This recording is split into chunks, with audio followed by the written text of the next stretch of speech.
এই ফ্যাসিস্টদেরকে চেনা খুব সহজ। আল্লাহ ক্ষমা করেন, এই ধর্মীয় ফ্যাসিস্টরা কিন্তু ক্ষমা করে না। অন্যকে আপনার কথায় কথায় তাকফির করে বা কথায় কথায় মুরতাদ ঘোষণা করে, ইসলামে তো এগুলো নাই। রাসূল তো তার বিরুদ্ধে যত সব কটূক্তি করেছে, কত কিছু অত্যাচার নির্যাতন হয়েছে, তিনি তো সবাইকে ক্ষমা করে দিয়েছেন। এই জন্য আমি বড় বলি না আল্লাহ ক্ষমা করে, এরা ক্ষমা করে না। এই ফ্যাসিস্টদেরকে চেনা খুব সহজ। আল্লাহ ক্ষমা করেন, এই ধর্মীয় ফ্যাসিস্টরা কিন্তু ক্ষমা করে না। সে কারো কল্লা কাটে, কারো মাথা গুড়িয়ে দেয়, কাউকে পেটায়। পবিত্র কোরআনে আল্লাহ তাআলা বলেন, আর খ্রিস্টানরা বলে দয়াময় আল্লাহ সন্তান গ্রহণ করেছেন।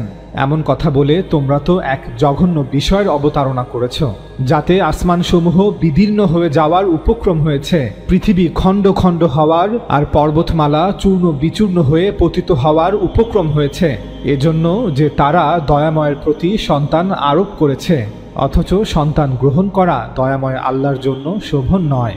আসমান ও জমিনে এমন কেউ নেই যে দয়াময়ের নিকট বান্দা হয়ে হাজির হবে না।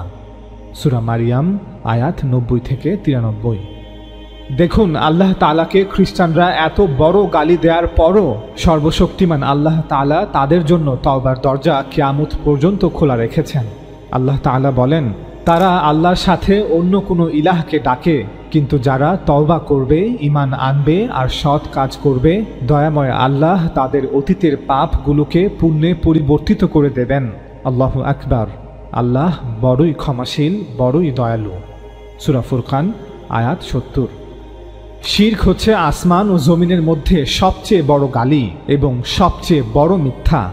যেই গালি আল্লাহকে দেয়া হয় এবং যেই মিথ্যা আল্লাহর বিরুদ্ধে প্রচার করা হয়। আল্লাহ তাআলার অস্তিত্ব এবং আল্লাহ তাআলার সত্তা হতে বড় কোনো অস্তিত্ব বা সত্তা এই জগতে নেই। তাই আল্লাহর বিরুদ্ধে যে কোনো মিথ্যা, যে কোনো অপবাদ আসমান ও জমিনের মধ্যে সবচেয়ে বড় অপরাধ। এত কিছুর পরও আল্লাহ তাআলা তওবার দরজা মৃত্যু পর্যন্ত উন্মুক্ত রেখেছেন। চলুন এ পর্যায়ে জেনে আসি যে পবিত্র কোরআনে আল্লাহ তার পয়গম্বর রাসূল সাল্লাল্লাহু আলাইহি ওয়াসাল্লামের কটূক্তিকারীদের বিষয়ে কি বলেছেন। আল্লাহ তাআলা বলেন, হে ঈমানদারগণ, তোমরা মাজলিসে বা বৈঠকে রাসূলের সামনে রাঈনা বলো না, বরং উনজুরনা বলো এবং মনোযোগ সহকারে রাসূলের কথা শোনো। আর এই কাফেররা অর্থাৎ রাসূলের মজলিসে উপস্থিত ইহুদি ও মুনাফিকরা, তারা তো যন্ত্রণাদায়ক আযাব লাভের উপযুক্ত। সূরা বাকারা আয়াত 104। আল্লাহ তাআলা সূরা নিসাতে বলেন, বৈঠক চলাকালীন ইহুদিদের মধ্যে কিছু লোক কথাগুলোকে স্থানচ্যুত করে বিকৃত করে এবং দ্বীনের প্রতি তাচ্ছিল্য করে বলে, সামি'না ওয়া আসাইনা, অর্থাৎ আমরা শুনলাম এবং অমান্য করলাম। এবং তাচ্ছিল্য করে তারা আরও বলে, ইসমা গয়রা মুসমা, অর্থাৎ শোনো সেই কথা যা পূর্বে শোনা হয়নি। রাসূলকে তাচ্ছিল্য করে তারা আরও বলে, রাঈনা, আমাদের রাখাল। কিন্তু তারা যদি বলতো সামি'না ওয়া আতা'না, অর্থাৎ আমরা শুনলাম এবং মেনে নিলাম, এবং রাঈনার পরিবর্তে বলতো উনজুরনা, অর্থাৎ শুনুন ও আমাদের প্রতি লক্ষ্য করুন, তবে তা তাদের জন্য ভালো ও সঙ্গত হতো। কিন্তু তাদের কুফরির জন্য আল্লাহ তাদেরকে লানত করেছেন, ফলে তাদের অল্প সংখ্যকই ঈমান আনে। সূরা নিসা আয়াত 46। ইহুদি এবং মুনাফিকরা নবী সাল্লাল্লাহু আলাইহি ওয়াসাল্লামের মজলিসে এলে অভিবাদন, সম্ভাষণ ও কথাবার্তার মধ্য দিয়ে তারা সম্ভাব্য সকল পদ্ধতিতে নিজেদের মনের ঝাল মিটিয়ে নেয়ার চেষ্টা করত। শব্দের উচ্চারণ ও নানাবিধ কৌশলে রাসূল সাল্লাল্লাহু আলাইহি ওয়াসাল্লামকে অবমাননা ও অপমান করার কোনো কসরতই তারা বাকি রাখত না। উদ্দেশ্য ছিল রাসূল সাল্লাল্লাহু আলাইহি ওয়াসাল্লামকে অপমান করার দ্বারা তার আনা ধর্মকে অসম্মান করা, অন্যদের সামনে রাসূল সাল্লাল্লাহু আলাইহি ওয়াসাল্লামকে অবজ্ঞা করা। যে দেখো, তার সামনেই আমরা তাকে নিয়ে মজা করছি আর সে কিছুই করতে পারছে না। এই উদ্দেশ্যকে সামনে রেখে তারা আরবদের সমাবেশে কথিত বিভিন্ন কথার বিকৃতি ঘটাত। নবী সাল্লাল্লাহু আলাইহি ওয়াসাল্লামকে উপহাস করার জন্য এই শব্দগুলোকে তারা একটি অস্ত্র হিসেবে ব্যবহার করত। আরব গোত্রতান্ত্রিক সমাজের রীতি ছিল, যখন কোনো জ্যেষ্ঠ গণ্যমান্য ব্যক্তি অথবা গোত্র প্রধানরা সমাবেশে কথা বলতো, তখন গোত্রের অন্যরা সেই কথার সাথে সম্মতি জানিয়ে শ্রদ্ধার সহিত বলতো, সামি'না ওয়া আতা'না, অর্থাৎ আমরা শুনলাম ও মেনে নিলাম। রাসূল সাল্লাল্লাহু আলাইহি ওয়াসাল্লামের কথার সময় যখন সাহাবারা সেই রীতি অনুযায়ী বলতো সামি'না ওয়া আতা'না, অর্থাৎ আমরা শুনলাম ও মেনে নিলাম, তখন এই ইহুদি ও মুনাফিকরা বলতো সামি'না ওয়া আসাইনা, অর্থাৎ আমরা শুনলাম ও অমান্য করলাম। রাসূল সাল্লাল্লাহু আলাইহি ওয়াসাল্লামের কথা শুনে সাহাবারা যখন বলতো ইসমা গয়রা মুসমা, অর্থাৎ রাসূল সাল্লাল্লাহু আলাইহি ওয়াসাল্লাম এত সুন্দর একটি কথা বললেন যা আমরা ইতিপূর্বে কখনো শুনিনি, তখন এই ইহুদি ও মুনাফিকরা সাহাবীদের সাথে সাথে ইসমা গয়রা মুসমা বলতো ঠিকই, কিন্তু এর দ্বারা তারা ভিন্ন উদ্দেশ্য নিত। তাদের ইসমা গয়রা মুসমা বাক্য দ্বারা উদ্দেশ্য ছিল, দেখো এই লোক মুহাম্মদ এমন সব অদ্ভুত কথা বলে যা পূর্বে আমাদের পিতৃপুরুষদের কেউ শোনেনি, অর্থাৎ একই কথা দ্বারা তারা কৌশলে তাচ্ছিল্য প্রকাশ করত। একইভাবে রাসূল সাল্লাল্লাহু আলাইহি ওয়াসাল্লাম যখন কোনো কথা বলতেন এবং যদি কোনো সাহাবা তার কথা সঠিকভাবে না বুঝতেন, তখন তিনি আরবের রীতি অনুযায়ী বলতেন রাইনা, অর্থাৎ দয়া করে কথাটি পুনরাবৃত্তি করবেন। এই শব্দটির বাহ্যিক অর্থ ছিল আমাদের একটু সুযোগ দিন বা আমাদের কথা শুনুন, কিন্তু এই ইহুদি ও মুনাফিকরা অহেতুক কারণে রাসূল সাল্লাল্লাহু আলাইহি ওয়াসাল্লামের কথার মাঝে রাইনা বলতো এবং বলার সময় মুখটাকে একটু বড় করে আইনকে কিছুটা টেনে রাইনা না বলে রাইনা বলতো। এর অর্থ দাঁড়াতো ওহে আমাদের রাখাল। তাই পবিত্র কোরআনে মুসলমানদের বলা হয়েছে, হে ঈমানদাররা, তোমরা এখন থেকে রাইনা শব্দটি ব্যবহার না করে উনজুরনা বলো। এর অর্থ হয় আমাদের দিকে দেখুন, আমাদের প্রতি দৃষ্টি দিন, অথবা আমাদের একটু বুঝতে দিন, দয়া করে কথাটি আরও একবার বলবেন। মজলিসে উপস্থিত সাহাবীদের উনজুরনা বলার কারণে এখন থেকে এই ইহুদি ও মুনাফিকরাও আর নবী সাল্লাল্লাহু আলাইহি ওয়াসাল্লামকে তাচ্ছিল্য করে রাইনা বলার সুযোগ পাবে না। এখন আপনারাই বলুন, আল্লাহ তাআলার জন্য এমন কি বাধা ছিল? মদিনার সরকার প্রধান, মদিনার প্রধান বিচারক রাসূল সাল্লাল্লাহু আলাইহি ওয়াসাল্লামের জন্য এমন কি বাধা ছিল? এমন কোন শক্তি ছিল তার এই ঘোষণা বাস্তবায়নের পথে বাধা হবে যে এই কটূক্তিকারী, বিদ্রুপকারী ইহুদি ও মুনাফিকদের নির্মূল করে দাও? কিন্তু না, সর্বশক্তিমান দয়াময় আল্লাহ ও তার অনুগত রাসূল এমন কথা বলেননি। ইহুদি এবং মুনাফিকদের কটূক্তি ও বিদ্রুপের বিপরীতে দয়াময় আল্লাহ মুসলমানদের কি সুন্দর উপদেশ দিয়েছেন। হে ঈমানদারগণ, তোমরা রাইনা বলো না, বরং এখন থেকে উনজুরনা বলো। আল্লাহ তাআলা বলেন, যখন তুমি দেখবে যে লোকেরা আমার আয়াতসমূহ সম্বন্ধে উপহাসমূলক আলোচনায় মগ্ন রয়েছে, আমার আয়াতসমূহকে নিয়ে উপহাস করছে, তখন তুমি তাদের নিকট হতে দূরে সরে যাবে যতক্ষণ না তারা অন্য কথাবার্তায় লিপ্ত হয়, অর্থাৎ দাওয়াতের উদ্দেশ্যে তুমি তাদের কাছে বারবার যাও, কিন্তু যখন তারা আমার আয়াতগুলোকে নিয়ে উপহাস করে, ঠাট্টা বিদ্রুপ করে, তখন তুমি সেই স্থান হতে চলে আসো। সূরা আনআম আয়াত ৬৮। বদর ও উহুদ যুদ্ধের পর মদিনায় অবতীর্ণ হওয়া সূরা নিসার ১৪০ নং আয়াতে আল্লাহ তাআলা বলেন, কিতাবে তোমাদের প্রতি তিনি তো নাজিল করেছেন যে যখন তোমরা শুনবে আল্লাহর আয়াত প্রত্যাখ্যান হচ্ছে এবং তা নিয়ে বিদ্রুপ করা হচ্ছে, তখন যে পর্যন্ত তারা অন্য প্রসঙ্গে লিপ্ত না হবে তোমরা তাদের সাথে বসো না, অন্যথায় তোমরাও তাদের সদৃশ হয়ে যাবে। নিশ্চয়ই আল্লাহ সেই সমস্ত মুনাফিক ও কাফিরদেরকে জাহান্নামে একত্রিত করবেন। সূরা নিসা আয়াত ১৪০। আপনাদের আবারও প্রশ্ন করি, আল্লাহ তাআলার জন্য এমন কি বাধা ছিল? মদিনার সরকার প্রধান, মদিনার প্রধান বিচারক রাসূল সাল্লাল্লাহু আলাইহি ওয়াসাল্লামের জন্য এমন কি বাধা ছিল? এমন কোন শক্তি ছিল তার এই ঘোষণা বাস্তবায়নের পথে বাধা হবে যে এই কটূক্তিকারী, বিদ্রুপকারীদেরকে নির্মূল করে দাও? না, আল্লাহ তাআলা বরং বলেছেন, হে ঈমানদাররা, যখন তারা কটূক্তি ও বিদ্রুপ করে তখন তোমরা দ্রুততার সাথে সেই স্থান ত্যাগ করো। আল্লাহ তাআলা পবিত্র কোরআনে বলেন, মুনাফিকরা বলে, আমরা মদিনায় ফিরে আসলে সম্মানিতরা অবশ্যই নিজদেরকে সেখান থেকে বহিষ্কার করবে, অথচ সম্মান তো আল্লাহর জন্য আর তার রাসূল ও মুমিনদের জন্য, কিন্তু মুনাফিকরা এটা জানে না। সূরা মুনাফিকুন আয়াত ৮। আল্লাহ রাসূল সাল্লাল্লাহু আলাইহি ওয়াসাল্লাম যখন পঞ্চম বা ষষ্ঠ হিজরিতে বানু মুস্তালিক গোত্রের বিরুদ্ধে একটি অভিযান চালাতে গিয়েছিলেন, তখন তার বাহিনীতে কিছু মুনাফিকও ছিল।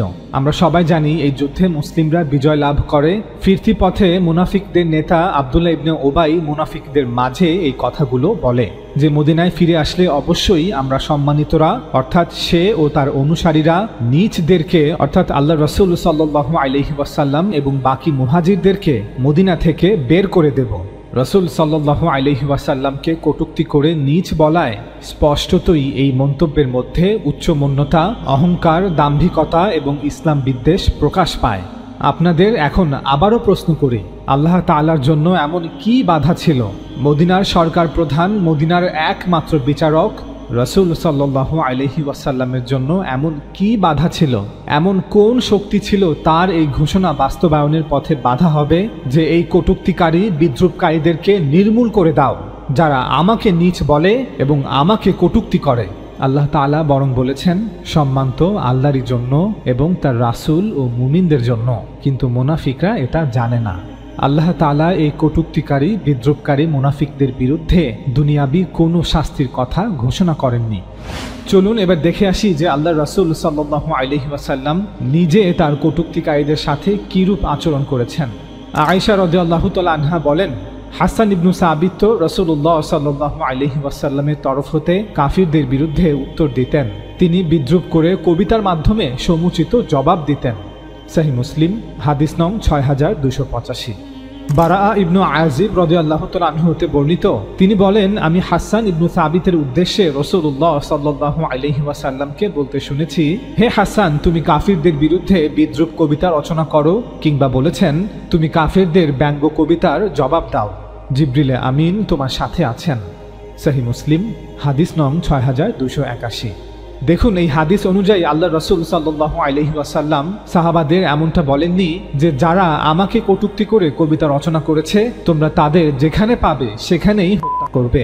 না, খাজরাজ গোত্রের বিখ্যাত কবি এবং আনসারী সাহাবী হাসান ইবনু সাবিত রাদিয়াল্লাহু তাআলা আনহুকে বললেন, হে হাসান, তুমি তাদের ব্যঙ্গ কবিতার জবাব দাও, অর্থাৎ কবিতার জবাব কবিতা দিয়েই দাও।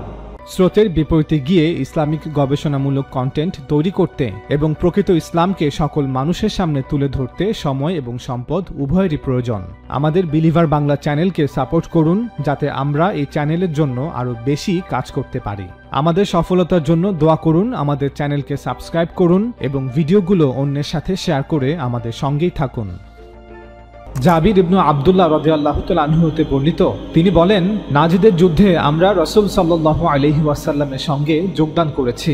কাটা ভরা উপত্যকায় প্রচণ্ড গরম লাগলে রাসূল সাল্লাল্লাহু আলাইহি ওয়াসাল্লাম একটি গাছের নিচে অবতরণ করে তার ছায়ায় আশ্রয় নিলেন এবং তার তরবারিখানা সেই গাছে লটকিয়ে রাখেন। সাহাবীগণ সকলেই বিভিন্ন গাছের ছায়ায় আশ্রয় নেওয়ার জন্য ছড়িয়ে পড়লেন। আমরা এই অবস্থায় ছিলাম। হঠাৎ রাসূলুল্লাহ সাল্লাল্লাহু আলাইহি ওয়াসাল্লাম আমাদেরকে ডাকলেন। আমরা তার নিকটে গিয়ে দেখলাম এক গ্রাম্য আরব তার সামনে বসে আছে। রাসূলুল্লাহ সাল্লাল্লাহু আলাইহি ওয়াসাল্লাম বললেন, আমি ঘুমিয়েছিলাম। এমন সময় সে আমার কাছে এসে আমার তরবারিখানা নিয়ে উঁচিয়ে ধরল। এতে আমি জেগে গিয়ে দেখলাম সে খোলা তরবারি হাতে আমার মাথার কাছে দাঁড়িয়ে বলছে, এখন তোমাকে আমার থেকে কে রক্ষা করবে? আমি বললাম, আল্লাহ। এতে সে তরবারিখানা খাপে ঢুকিয়ে বসে পড়ে। এই সেই লোক। বর্ণনাকারী জাবির রাদিয়াল্লাহু তাআলা আনহু বলেন, রাসূলুল্লাহ সাল্লাল্লাহু আলাইহি ওয়াসাল্লাম তাকে কোনো শাস্তি দিলেন না।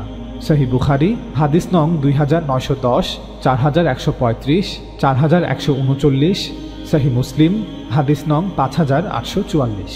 আপনাদের প্রশ্ন করি, আল্লাহ রাসূল সাল্লাল্লাহু আলাইহি ওয়াসাল্লামের জন্য তখন এমন কি বাধা ছিল যে তিনি সাল্লাল্লাহু আলাইহি ওয়াসাল্লাম সাহাবাদের এই হুকুম দিলেন না, তোমরা এই ব্যক্তিকে এখনই শাস্তি প্রদান করো, কারণ সে আমার শানে বেয়াদবি করেছে, আমাকে হত্যা করতে চেয়েছে?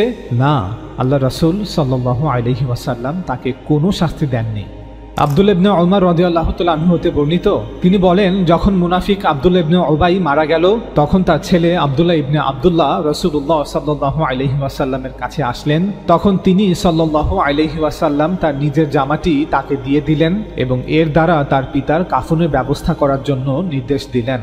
এরপর রাসূলুল্লাহ সাল্লাল্লাহু আলাইহি ওয়াসাল্লাম তার জানাজা সালাত আদায়ের জন্য উঠে দাঁড়ালেন। তখন ওমর ইবনে খাত্তাব রাদিয়াল্লাহু তাআলা আনহু রাসূলুল্লাহ সাল্লাল্লাহু আলাইহি ওয়াসাল্লামের কাপড় ধরে নিবেদন করলেন, হে আল্লাহর রাসূল, আপনি কি তার জানাজা সালাত আদায় করবেন? সে তো মুনাফিক। অথচ আল্লাহ তাআলা তাদের জন্য ক্ষমা প্রার্থনা করতে আপনাকে নিষেধ করেছেন। তখন আল্লাহ রাসূল সাল্লাল্লাহু আলাইহি ওয়াসাল্লাম বললেন, হে ওমর, আল্লাহ আমাকে করা বা না করার অবকাশ দিয়েছেন, অথবা বলেছেন, আল্লাহ আমাকে অবহিত করেছেন এবং বলেছেন, আপনি তাদের জন্য ক্ষমা প্রার্থনা করেন অথবা নাই করেন উভয় সমান। যদি আপনি তাদের জন্য 70 ক্ষমা প্রার্থনা করেন তবু আল্লাহ তাদেরকে কখনোই ক্ষমা করবেন না। সূরা তাওবা আয়াত 80। এরপর রাসূলুল্লাহ সাল্লাল্লাহু আলাইহি ওয়াসাল্লাম বলেন, আমি 70 চেয়েও অধিকবার ক্ষমা প্রার্থনা করব। বর্ণনাকারী বলেন, এরপর রাসূলুল্লাহ সাল্লাল্লাহু আলাইহি ওয়াসাল্লাম তার জানাজা সালাত আদায় করলেন। আমরাও তার সঙ্গে জানাজা সালাত আদায় করলাম। এরপর এই আয়াত অবতীর্ণ হলো, মুনাফিকদের কেউ মারা গেলে আপনি তার জানাজার সালাত কখনো আদায় করবেন না এবং তার কবরের পাশে দাঁড়াবেন না। তারা তো আল্লাহ ও তার রাসূলকে অস্বীকার করেছে এবং ফাসিক অবস্থায় মৃত্যুবরণ করেছে। সহিহ বুখারী হাদিস নং 4672, সহিহ মুসলিম হাদিস নং 7027। উগ্রবাদী অপব্যাখ্যাকারী আলেমরাও বুখারী ও মুসলিমের এই হাদিসটিকে সহিহ বলেই বিশ্বাস করে। ইসলামের ইতিহাসের সকল ছাত্রই জানে যে আব্দুল্লাহ ইবনে উবাই একজন মুনাফিক ও শাতিমের রাসূল ছিল, যে মাঝে মধ্যেই প্রকাশ্যে ও গোপনে রাসূল সাল্লাল্লাহু আলাইহি ওয়াসাল্লাম সম্পর্কে কটূক্তিমূলক কথা বলতো। কোরআনে বলা হয়েছে সে একবার এমনও বলেছিল যে আমরা যদি মদিনায় প্রত্যাবর্তন করি তাহলে আমরা সম্মানিতরা অবশ্যই নিজদেরকে অর্থাৎ নবী সাল্লাল্লাহু আলাইহি ওয়াসাল্লাম সহ মক্কার সকল মুহাজিরদেরকে মদিনা থেকে বহিষ্কার করে দেব। অথচ দেখুন রাসূলুল্লাহ সাল্লাল্লাহু আলাইহি ওয়াসাল্লাম মদিনা রাষ্ট্রের সরকার প্রধান হয়েও কখনো আব্দুল্লাহ ইবনে উবাইকে হত্যা করতে কোনো সাহাবীকে আদেশ করেননি। বরং এই হাদিস অনুযায়ী আল্লাহ রাসূল সাল্লাল্লাহু আলাইহি ওয়াসাল্লাম আব্দুল্লাহ ইবনে উবাইয়ের মৃত্যুর পর তার জানাজায় অংশগ্রহণ করেছেন, তার জন্য ক্ষমার প্রার্থনাও করেছেন। আব্দুল্লাহ ইবনু মাসউদ রাদিয়াল্লাহু তাআলা আনহু হতে বর্ণিত, তিনি বলেন, নবী সাল্লাল্লাহু আলাইহি ওয়াসাল্লাম একদা গনিমতের মাল হতে কিছু জিনিস বন্টন করেন। তখন এক ব্যক্তি কম পেয়ে বলল, এ তো এমন ধরনের বন্টন যা আল্লাহর সন্তুষ্টি অর্জনের জন্য করা হয়নি। অর্থাৎ রাসূলুল্লাহ সাল্লাল্লাহু আলাইহি ওয়াসাল্লাম আল্লাহর আদেশ মোতাবেক বন্টন করেননি। অতঃপর আমি নবী সাল্লাল্লাহু আলাইহি ওয়াসাল্লামের নিকট আসলাম এবং তাকে এই বিষয়টি জানালাম। তিনি খুব অসন্তুষ্ট হলেন, এমনকি তার চেহারায় আমি অসন্তুষ্টির ভাব লক্ষ্য করলাম। অতঃপর তিনি বললেন, আল্লাহ মুসা আলাইহিস সালামের প্রতি রহম করুন, তাকে এর চেয়ে অনেক বেশি কষ্ট দেওয়া হয়েছিল, তবুও তিনি ধৈর্য অবলম্বন করেছিলেন। অর্থাৎ মুসা আলাইহিস সালামকে তার কওম বনী ইসরাইল তাকে বিভিন্ন ভয়ঙ্কর অভিযোগে অভিযুক্ত করেছিল, কিন্তু তিনি সবর করেছিলেন, তাই আমিও সবর করব। সহিহ বুখারী হাদিস নং 3405। আমরা সকলেই জানি যে মক্কা বিজয়ের মাসখানেক পর হুনাইনের যুদ্ধ সংঘটিত হয়। যুদ্ধে জয়লাভের পর স্বাভাবিক নিয়মেই সেনাবাহিনীর মধ্যে গনিমতের মাল বিতরণ করা হচ্ছিল। মক্কা বিজয়ের পর যারা নতুন মুসলিম হয়েছিল সে সকল ব্যক্তিদেরকে রাসূল সাল্লাল্লাহু আলাইহি ওয়াসাল্লাম পুরনোদের তুলনায় একটু বেশি দিচ্ছিলেন। তখন এক ব্যক্তি নবী সাল্লাল্লাহু আলাইহি ওয়াসাল্লামের এই সিদ্ধান্তের বিরোধিতা করে বলেছিল, এই বন্টন ন্যায় বিচারের সাথে করা হয়নি। নবী সাল্লাল্লাহু আলাইহি ওয়াসাল্লামের বিরুদ্ধে এই অভিযোগ শুনে আব্দুল্লাহ ইবনে মাসউদ রাদিয়াল্লাহু তাআলা আনহু তাকে জানাতে গেলেন। নবী সাল্লাল্লাহু আলাইহি ওয়াসাল্লাম স্পষ্টতই রাগান্বিত হয়েছিলেন, তার মুখ লাল হয়ে গিয়েছিল, কিন্তু তিনি এই অপবাদের জন্য উক্ত ব্যক্তিকে কোনো শাস্তি প্রদান করেননি। তিনি বলেননি যে উক্ত শাতিমে রাসূলকে ধরে নিয়ে আসো, তাকে এখনই শাস্তি প্রদান করো, তার তওবা কবুল করা হবে না। না, বুখারীর এই হাদিসটিও সাক্ষী দিচ্ছে যে আল্লাহর রাসূল সাল্লাল্লাহু আলাইহি ওয়াসাল্লাম তার কটূক্তিকারীদের সব সময় ক্ষমা করেছেন, যদিও তিনি এখন একটি হুকুমতের প্রধান ছিলেন।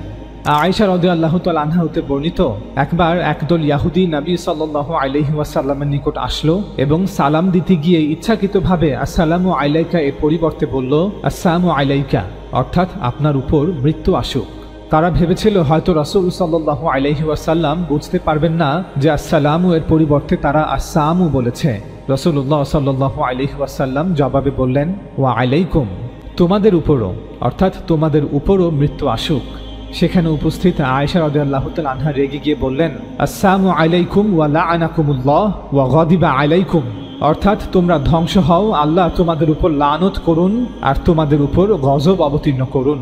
তখন রাসূলুল্লাহ সাল্লাল্লাহু আলাইহি ওয়াসাল্লাম বললেন, হে আয়েশা, তুমি থামো, তুমি নম্রতা অবলম্বন করো আর তুমি কঠোরতা বর্জন করো। আয়েশা রাদিয়াল্লাহু তাআলা আনহা বললেন, তারা কি বলেছে আপনি কি শুনেননি? রাসূলুল্লাহ সাল্লাল্লাহু আলাইহি ওয়াসাল্লাম বললেন, আমি যা বলেছি তা কি তুমি শুনোনি? আমি তো তাদের কথাটা তাদের উপরই ফিরিয়ে দিলাম, অর্থাৎ আমি শুনেছি তারা কি বলেছে, এজন্য আমিও ওয়া আলাইকুম বলেছি। সহিহ বুখারী হাদিস নং 6401, সহিহ মুসলিম হাদিস নং 5656, 5657 এবং 5659। হানাফি ফিখের অন্যতম প্রধান আলেম বদরুদ্দিন আল আইনি তার সহিহ বুখারীর ব্যাখ্যা গ্রন্থ উমদাতুল কারি শারহ সহিহুল বুখারীতে এই হাদিসের ব্যাখ্যায় লিখেন, বুখারী এই বিষয়ে কুফিদের অর্থাৎ হানাফিদের পদ্ধতি বা মত গ্রহণ করেছেন। কেউ যদি নবী সাল্লাল্লাহু আলাইহি ওয়াসাল্লামকে অভিশাপ দেয় বা তিরস্কার করে এবং সে একজন অমুসলিম নাগরিক হয়, তাহলে তাকে পাল্টা তিরস্কার করা হবে, কিন্তু তাকে হত্যা করা হবে না। এরপর বদরুদ্দিন আল আইনি লিখেন, তাবি সুফিয়ান আস-সাউরি এই একই মতামত দিয়েছেন। অমুসলিমদের দ্বারা নবী সাল্লাল্লাহু আলাইহি ওয়াসাল্লামের অবমাননা সম্পর্কে বিখ্যাত তাবি ইমাম আবু হানিফা এই একই মতামত দিয়েছেন। ইবনে হাজাম লিখেন, সুফিয়ান আস-সাউরি, আবু হানিফা এবং তার সঙ্গীরা বলেছেন, যদি কোনো জিম্মি সর্বশক্তিমান আল্লাহ এবং তার রাসূলকে কোনোভাবে অপমান করে তাহলে তাকে হত্যা করা যাবে না, বরং তাকে তিরস্কার করা হবে। বিখ্যাত মালিকি আলেম কাদি ইয়াদ লিখেছেন, আবু হানিফা বলেছেন, কোনো অমুসলিম রাসূল সাল্লাল্লাহু আলাইহি ওয়াসাল্লামকে অবমাননা করলে তার সুরক্ষার চুক্তি জিম্মা বাতিল হয় না, অর্থাৎ তাদের হত্যা করা যাবে না। ইমাম আবু হানিফার ছাত্র ইমাম মুহাম্মদ লিখেন, যদি কোনো জিম্মি অর্থাৎ মুসলিম রাষ্ট্রের অমুসলিম নাগরিক রাসূল সাল্লাল্লাহু আলাইহি ওয়াসাল্লামকে কটূক্তি করে, তবে তাকে ইসলামী রাষ্ট্রের আইন অনুযায়ী হত্যা করা হবে না যতক্ষণ না সে চুক্তি লঙ্ঘনকারী হয়। কারণ একজন অমুসলিম নাগরিক ইসলামী রাষ্ট্রের অধীনে একটি চুক্তির মাধ্যমে নিরাপত্তা ও জীবন ধারণের অধিকার পায়। যদি সে নবীকে গালি দেয় সেটা গুনাহ এবং চুক্তি লঙ্ঘনের কাছাকাছি, কিন্তু ইমাম আবু হানিফার মতে নবী সাল্লাল্লাহু আলাইহি ওয়াসাল্লামকে অবমাননা করা স্বয়ংক্রিয়ভাবে চুক্তিভঙ্গ নয়, তাই তাকে শুধু কটূক্তির কারণে হত্যা করা যাবে না। ইমাম আবু হানিফার দৃষ্টিকোণ ছিল, যদি মূল চুক্তি টিকে থাকে তাহলে জিম্মির প্রাণনাশ করা যাবে না যতক্ষণ না সে অন্য গুরুতর অপরাধ বা বিদ্রোহ করে। ইমাম আবু হানিফার দৃষ্টিতে একজন জিম্মি বা অমুসলিম নাগরিক ইতিমধ্যেই কুফরে আছে, সে আল্লাহ এবং তার রাসূলকে সত্য বলে বিশ্বাস করে না। এখন নবী সাল্লাল্লাহু আলাইহি ওয়াসাল্লামকে কটূক্তি করা শুধু তার কুফরকে আরো বাড়িয়ে দিবে। সুতরাং আহলুজ জিম্মা বা অমুসলিমদের বিরুদ্ধে তাজির বা শাস্তিমূলক ব্যবস্থা গ্রহণ করা যাবে, কিন্তু বাধ্যতামূলক মৃত্যুদণ্ড নয়। 853 খ্রিস্টাব্দে জন্ম নেয়া বিখ্যাত হানাফি আলেম ইমাম আত-তাহাবির মত হল, কোনো জিম্মি বা অমুসলিম ব্যক্তি যদি নবী সাল্লাল্লাহু আলাইহি ওয়াসাল্লামকে কটূক্তি করে, তাকে অবমাননা করে, তাহলে তাকে তাজির শাস্তি দেওয়া যাবে এবং তার চুক্তি অটল থাকবে, তাকে হত্যা করার প্রয়োজন নেই। তিনি বলেন, নবীর অপমান বা নিন্দার বিষয়ে আমাদের সঙ্গীরা অর্থাৎ আমার অন্যান্য হানাফি আলেমরা বলেন, যদি কটূক্তিকারী মুসলিম হয় তাহলে সে মুরতাদ হয়ে গেছে, তাই তাকে এখন ইরতেদাদের শাস্তি হিসেবে মৃত্যুদণ্ড দেওয়া হবে। কিন্তু যদি কটূক্তিকারী জিম্মি হয়, অমুসলিম হয়, তাহলে তাকে তাজির দেওয়া হবে, হত্যা করা হবে না। তাজির শাস্তির মধ্যে বিভিন্ন ধরনের ব্যবস্থা অন্তর্ভুক্ত থাকতে পারে, যেমন মৌখিকভাবে তিরস্কার করা, সতর্কীকরণ অথবা জনসম্মুখে ভর্ৎসনা ও উপদেশ প্রদান, আর্থিকভাবে জরিমানা বা সম্পত্তি বাজেয়াপ্তকরণ, শারীরিকভাবে বেত্রাঘাত, সীমার মধ্যে কারাদণ্ড অথবা নির্বাসন, অথবা অন্যান্য নির্দিষ্ট কার্যকলাপের উপর বিধিনিষেধ, সামাজিকভাবে বহিষ্কার অথবা চাকরি থেকে বরখাস্ত, অথবা অন্য যে কোনো উপায়। বিখ্যাত হানাফি মুফতি মুফাসসির আবু বাকর আল জাসাস লিখেন, আত-তাহাবি বলেন, আহলে জিম্মি বা অমুসলিমদের মধ্যে যারা নবী সাল্লাল্লাহু আলাইহি ওয়াসাল্লামকে অপমান করে তাদের শাস্তি দেওয়া হবে, তবে হত্যা করা হবে না, কারণ তারা ইতিমধ্যেই কুফরে আছে এবং আল্লাহর রাসূলকে অস্বীকার করছে। একটি হাদিস থেকে এটি প্রমাণিত হয় যে ইহুদিরা নবীর কাছে এসে বলল, তোমার উপর মৃত্যু হোক। নবী সাল্লাল্লাহু আলাইহি ওয়াসাল্লাম বললেন, তোমার উপরও, এবং তিনি তাদের হত্যা করার নির্দেশ দেননি। আরেকজন বিখ্যাত হানাফি আলেম আল কুদুরি বলেন, জিম্মার লোকেরা অর্থাৎ মুসলিম রাষ্ট্রের অমুসলিম নাগরিকরা আল্লাহ তাআলার নিন্দা করে এই বলে যে তার একটি পুত্র আছে, আর মাজুস বা জরোআস্ট্রিয়ানরা এই বলে যে তার অর্থাৎ খোদার একটি বিপরীত আছে। এগুলো স্পষ্ট বাস্তবতা, অর্থাৎ এগুলো আমাদের সকলেই জানে, এবং এই কথাগুলো তাদের নিরাপত্তা চুক্তি ভঙ্গ করে না। সুতরাং নবী সাল্লাল্লাহু আলাইহি ওয়াসাল্লামের অপমান একই রকম, কারণ এটি কেবল এক ধরনের কুফর মাত্র, তাই এটি আহলুজ জিম্মার চুক্তি ভঙ্গ করে না, ঠিক যেমন অন্যান্য ধরনের অবিশ্বাস কুফর তাদের চুক্তি ভঙ্গ করে না। বিখ্যাত হানাফি আলেম ইমাম সারাখসি লিখেন, ইমাম আবু হানিফা বলেন, যদি কোনো জিম্মি নবী সাল্লাল্লাহু আলাইহি ওয়াসাল্লামকে গালি দেয় সেটা কুফরি, কিন্তু তার জিম্মি চুক্তি ততক্ষণ বাতিল হবে না যতক্ষণ না সে স্পষ্ট বিদ্রোহ করে। অর্থাৎ যদি কোনো জিম্মি বা অমুসলিম ব্যক্তি নবী সাল্লাল্লাহু আলাইহি ওয়াসাল্লামকে গালি দেয় তবে তাকে হত্যা করা হবে না। আরেকজন বিখ্যাত হানাফি আলেম আল কাসানি লিখেন, যদি কোনো জিম্মি অমুসলিম ব্যক্তি নবী সাল্লাল্লাহু আলাইহি ওয়াসাল্লামকে অপমান করে তাহলে তার নিরাপত্তার চুক্তি বাতিল হবে না, কারণ এটি অবিশ্বাসের উপর অবিশ্বাসের সংযোজন মাত্র। যদি চুক্তিটি মূল অবিশ্বাসের উপর প্রতিষ্ঠিত হয় তাহলে এটি তার সংযোজনের উপর প্রতিষ্ঠিত হয়। বিখ্যাত হানাফি আলেম আল মার্গিনানি লিখিত আল হিদায়া গ্রন্থ, যা ভারত, বাংলাদেশ ও পাকিস্তানের সকল হানাফি কওমি মাদ্রাসায় পড়ানো হয়, সেখানেও একই কথা লেখা রয়েছে। নবী সাল্লাল্লাহু আলাইহি ওয়াসাল্লামকে অপমান করা কুফর, অবিশ্বাস। যেহেতু অমুসলিমদের তাদের কুফরের জন্য হত্যা করা হয় না, তাই তাদের কুফরের মধ্যে আরও কিছু অতিরিক্ত যোগ হলেও, অর্থাৎ নবী সাল্লাল্লাহু আলাইহি ওয়াসাল্লামকে অপমান করা হলেও তাদের হত্যা করা হবে না।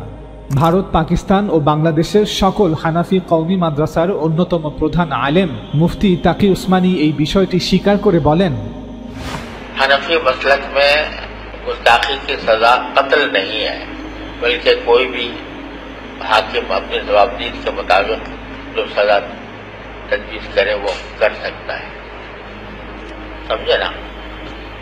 इल्ला ये कि मुसलमान हो तो मुसलमान उससे मुर्तद हो जाएगा, मुर्तद की सजा कत्ल होती है, और गैर मुस्लिम अगर करेगा तो गैर मुस्लिम जो है उसकी सजा कत्ल नहीं है, कोई और सजा उसको दी जाएगी।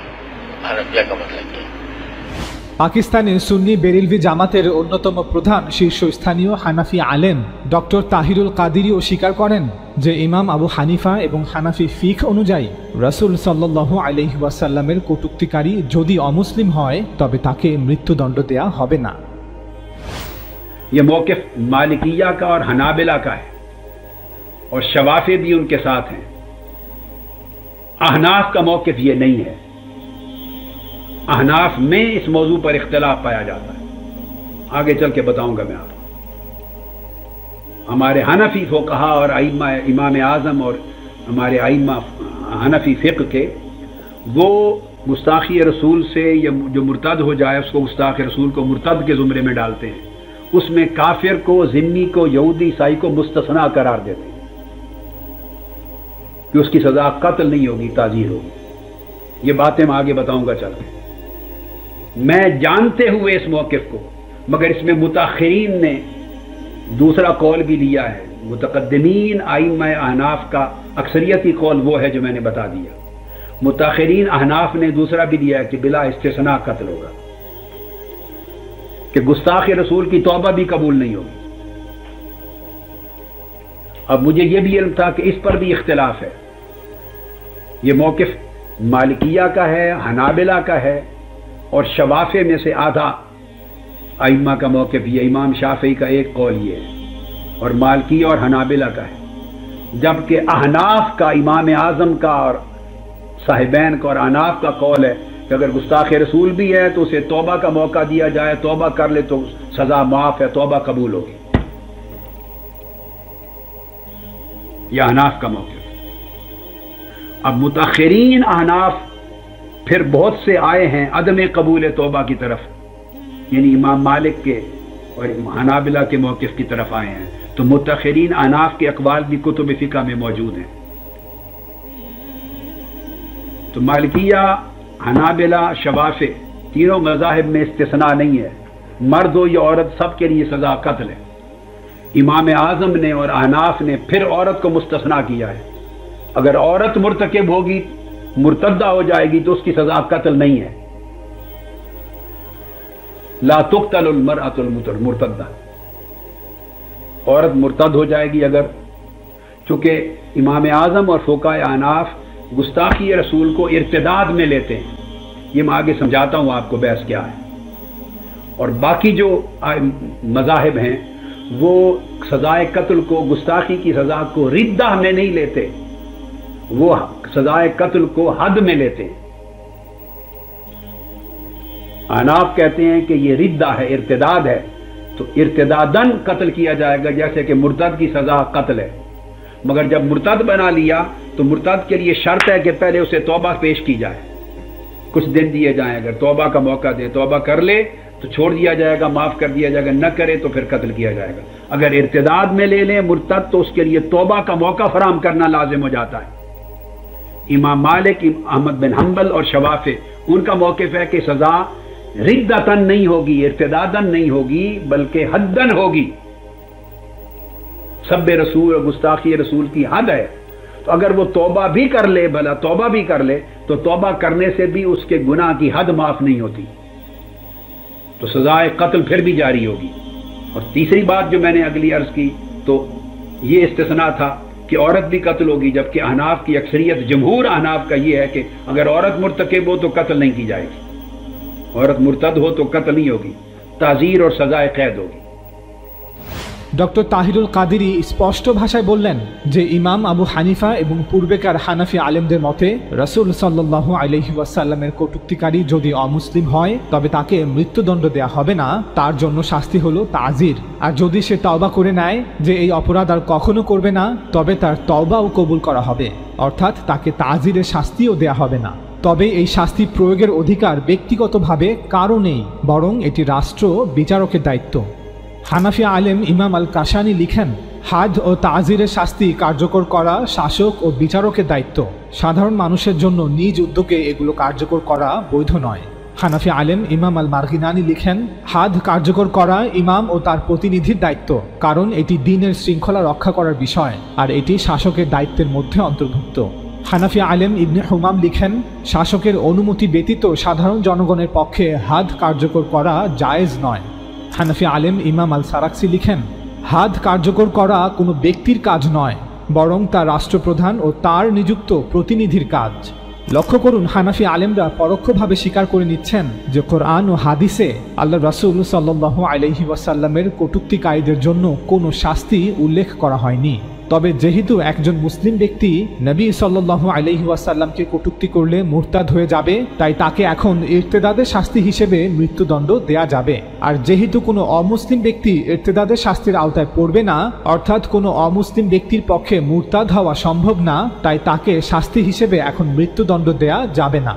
যদিও মালিকি, শাফেঈ এবং হাম্বলি মাযহাবের আলেমদের মতে আল্লাহ রাসূল সাল্লাল্লাহু আলাইহি ওয়াসাল্লামের কটূক্তিকারী যেই হোক, মুসলিম অথবা অমুসলিম, তার শাস্তি একমাত্র মৃত্যুদণ্ড, আর তার তওবাও কবুল করা হবে না। চলুন এবার মাদ্রাসায়ে ফারাহির সম্মানিত ওস্তাদ আল্লামা জাবেদ আহমেদ গামিদি শাতিমে রাসূলদের বিষয়ে কি বলেন তা জেনে আসি। ওস্তাদ জাবেদ আহমেদ গামিদি বলেন, বর্তমানে নবী সাল্লাল্লাহু আলাইহি ওয়াসাল্লামের অবমাননা সম্পর্কিত ব্লাসফেমি আইন বিতর্কের বিষয় হয়ে উঠেছে। এই ধরনের অবমাননার জন্য দোষী সাব্যস্ত প্রত্যেক ব্যক্তির মৃত্যুদণ্ড কার্যকর করার দাবিতে ওলামারা ঐক্যবদ্ধ। অন্যদিকে কিছু বুদ্ধিজীবী আছেন যারা এই ধরনের অপরাধীদের শাস্তি দেওয়াকে মত প্রকাশের স্বাধীনতার পরিপন্থী বলে মনে করেন। যেহেতু আমরা এই বিষয়টিকে একটি ভিন্ন দৃষ্টিকোণ থেকে দেখি, তাই আমরা এখানে এই বিষয়ে আমাদের মতামত উপস্থাপন করছি। প্রথম এবং প্রধান যে বিষয়টি আমাদের মনে রাখা উচিত তা হলো, কোরআন স্পষ্টভাবে বলেছে যে মৃত্যুদণ্ড কেবল সেই ব্যক্তিকেই দেওয়া যেতে পারে যে অন্য কাউকে হত্যা করেছে অথবা সে সমাজে বিশৃঙ্খলা ছড়িয়ে দেওয়ার অপরাধে দোষী। কোরআনে বলা হয়েছে, যে ব্যক্তি মানুষ হত্যা কিংবা জমিনে ফাসাদ, বিশৃঙ্খলা ছড়িয়ে দেওয়ার কারণ ব্যতীত অন্য কোনো কারণে কাউকে হত্যা করবে, সে যেন পৃথিবীর সকল মানুষকেই হত্যা করলো। আর যে একজন মানুষের প্রাণ বাঁচালো, সে যেন পৃথিবীর সকল মানুষের প্রাণ বাঁচালো। সূরা আল মায়েদা আয়াত 32। এই আয়াতে জমিনে ফাসাদ বা বিশৃঙ্খলা ছড়িয়ে দেওয়া শব্দের অর্থ হলো কোনো ব্যক্তি বা গোষ্ঠী খোলাখুলিভাবে আইন শৃঙ্খলা ব্যবস্থাকে চ্যালেঞ্জ করে, রাষ্ট্রের বিরুদ্ধে বিদ্রোহ করে, মানুষের জীবন, মানুষের সম্পদ, মানুষের সম্মানের উপর আক্রমণ করে। ওস্তাদ জাবেদ আহমেদ গামিদি বলেন, সুতরাং মাত্র দুটি পরিস্থিতিতেই আপনি একজন ব্যক্তির জীবন কেড়ে নিতে পারবেন।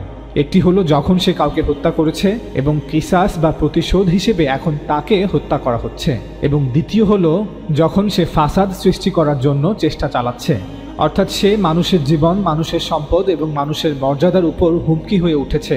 সে লুণ্ঠন ও লুটপাট শুরু করেছে, সে নারী সতীত্বের উপর হামলা করেছে, এমন আরও অনেক কিছু হতে পারে। যদি কেউ এই অপরাধগুলি করে থাকে তবেই তার জীবন কেড়ে নেওয়া যেতে পারে। যেহেতু কোরআনে এই দুটি পরিস্থিতি স্পষ্টভাবে নিশ্চিত করা হয়েছে, তাই রাসূলের কোনো কথা বা কাজ কোরআনের আয়াতের বিরুদ্ধে হবে এমনটা সম্ভব নয়। অনেক আলেমরা নবী সাল্লাল্লাহু আলাইহি ওয়াসাল্লামের সময়কার কিছু ঘটনার চরম ভুল ব্যাখ্যা করেছেন এবং সেই ঘটনাগুলির ভিত্তিতে সাধারণ মানুষকে রাসূলের অবমাননাকারীদের শাস্তি দেওয়ার ক্ষমতা দিয়েছেন, আইনকে নিজের হাতে তুলে নেওয়ার ফতোয়া দিয়েছেন। আউযু বিল্লাহ। যদিও এই ধরনের ঘটনাগুলিকে বিশেষভাবে রাসূলের জন্য নির্ধারিত আইনের আলোকেই বুঝতে হবে। পবিত্র কোরআন অনুসারে যারা আল্লাহর রাসূলদের সরাসরি দেখেও তার বার্তা সরাসরি শ্রবণ করেও সত্যকে অনুধাবন করেও আল্লাহর রাসূলদের জেনে শুনে বুঝে অস্বীকার করবে তাদের শাস্তি হলো মৃত্যুদণ্ড। আল্লাহ তাআলা এই শাস্তি ফেরেশতাদের মাধ্যমে অথবা মানুষের মাধ্যমে কার্যকর করে থাকেন। এই বিষয়ে বিস্তারিত জানতে কওমে নূহ সহ পূর্বেকার সকল জাতির ইতিহাস পবিত্র কোরআন হতে পাঠ করতে পারেন, যে কিভাবে বিভিন্ন রাসূলদের জাতিকে ধ্বংস করা হয়েছিল। কওমে নূহ, কওমে হুদ, কওমে সামুদ, কওমে শুআইব, কওমে লূত, আল্লাহ তাআলা এই সকল জাতিকে ফেরেশতাদের মাধ্যমে ধ্বংস করেছেন। আর বনী ইসরাইলকে মুসা আলাইহিস সালামের সময় হতে ঈসা আলাইহিস সালাম পর্যন্ত বিভিন্ন সময় মানুষের মাধ্যমে ধ্বংস করেছেন। সর্বশেষ ঈসা আলাইহিস সালামকে অস্বীকার করার কারণে বনী ইসরাইলকে রোম সাম্রাজ্যের মাধ্যমে ধ্বংস করা হয়েছিল। নবী মুহাম্মদ আরবি সাল্লাল্লাহু আলাইহি ওয়াসাল্লামের ক্ষেত্রে তার জাতির বেশিরভাগ মানুষ ঈমান এনেছিল, আর যারা ঈমান আনেনি তারা হয় যুদ্ধক্ষেত্রে মারা গেছে অথবা তাদেরকে মক্কা বিজয়ের 1 বছর পর সূরা তাওবার মাধ্যমে চূড়ান্ত আলটিমেটাম দেওয়া হয়েছে এবং তারপর নবী সাল্লাল্লাহু আলাইহি ওয়াসাল্লাম তাদের বিরুদ্ধে কিতাল ঘোষণা করেছেন। মদিনার কিছু মুনাফিকদেরও এইভাবে শাস্তি দেওয়া হয়েছিল, কারণ তারা সমাজে বিশৃঙ্খলা ছড়ানোর জন্য দায়ী ছিল।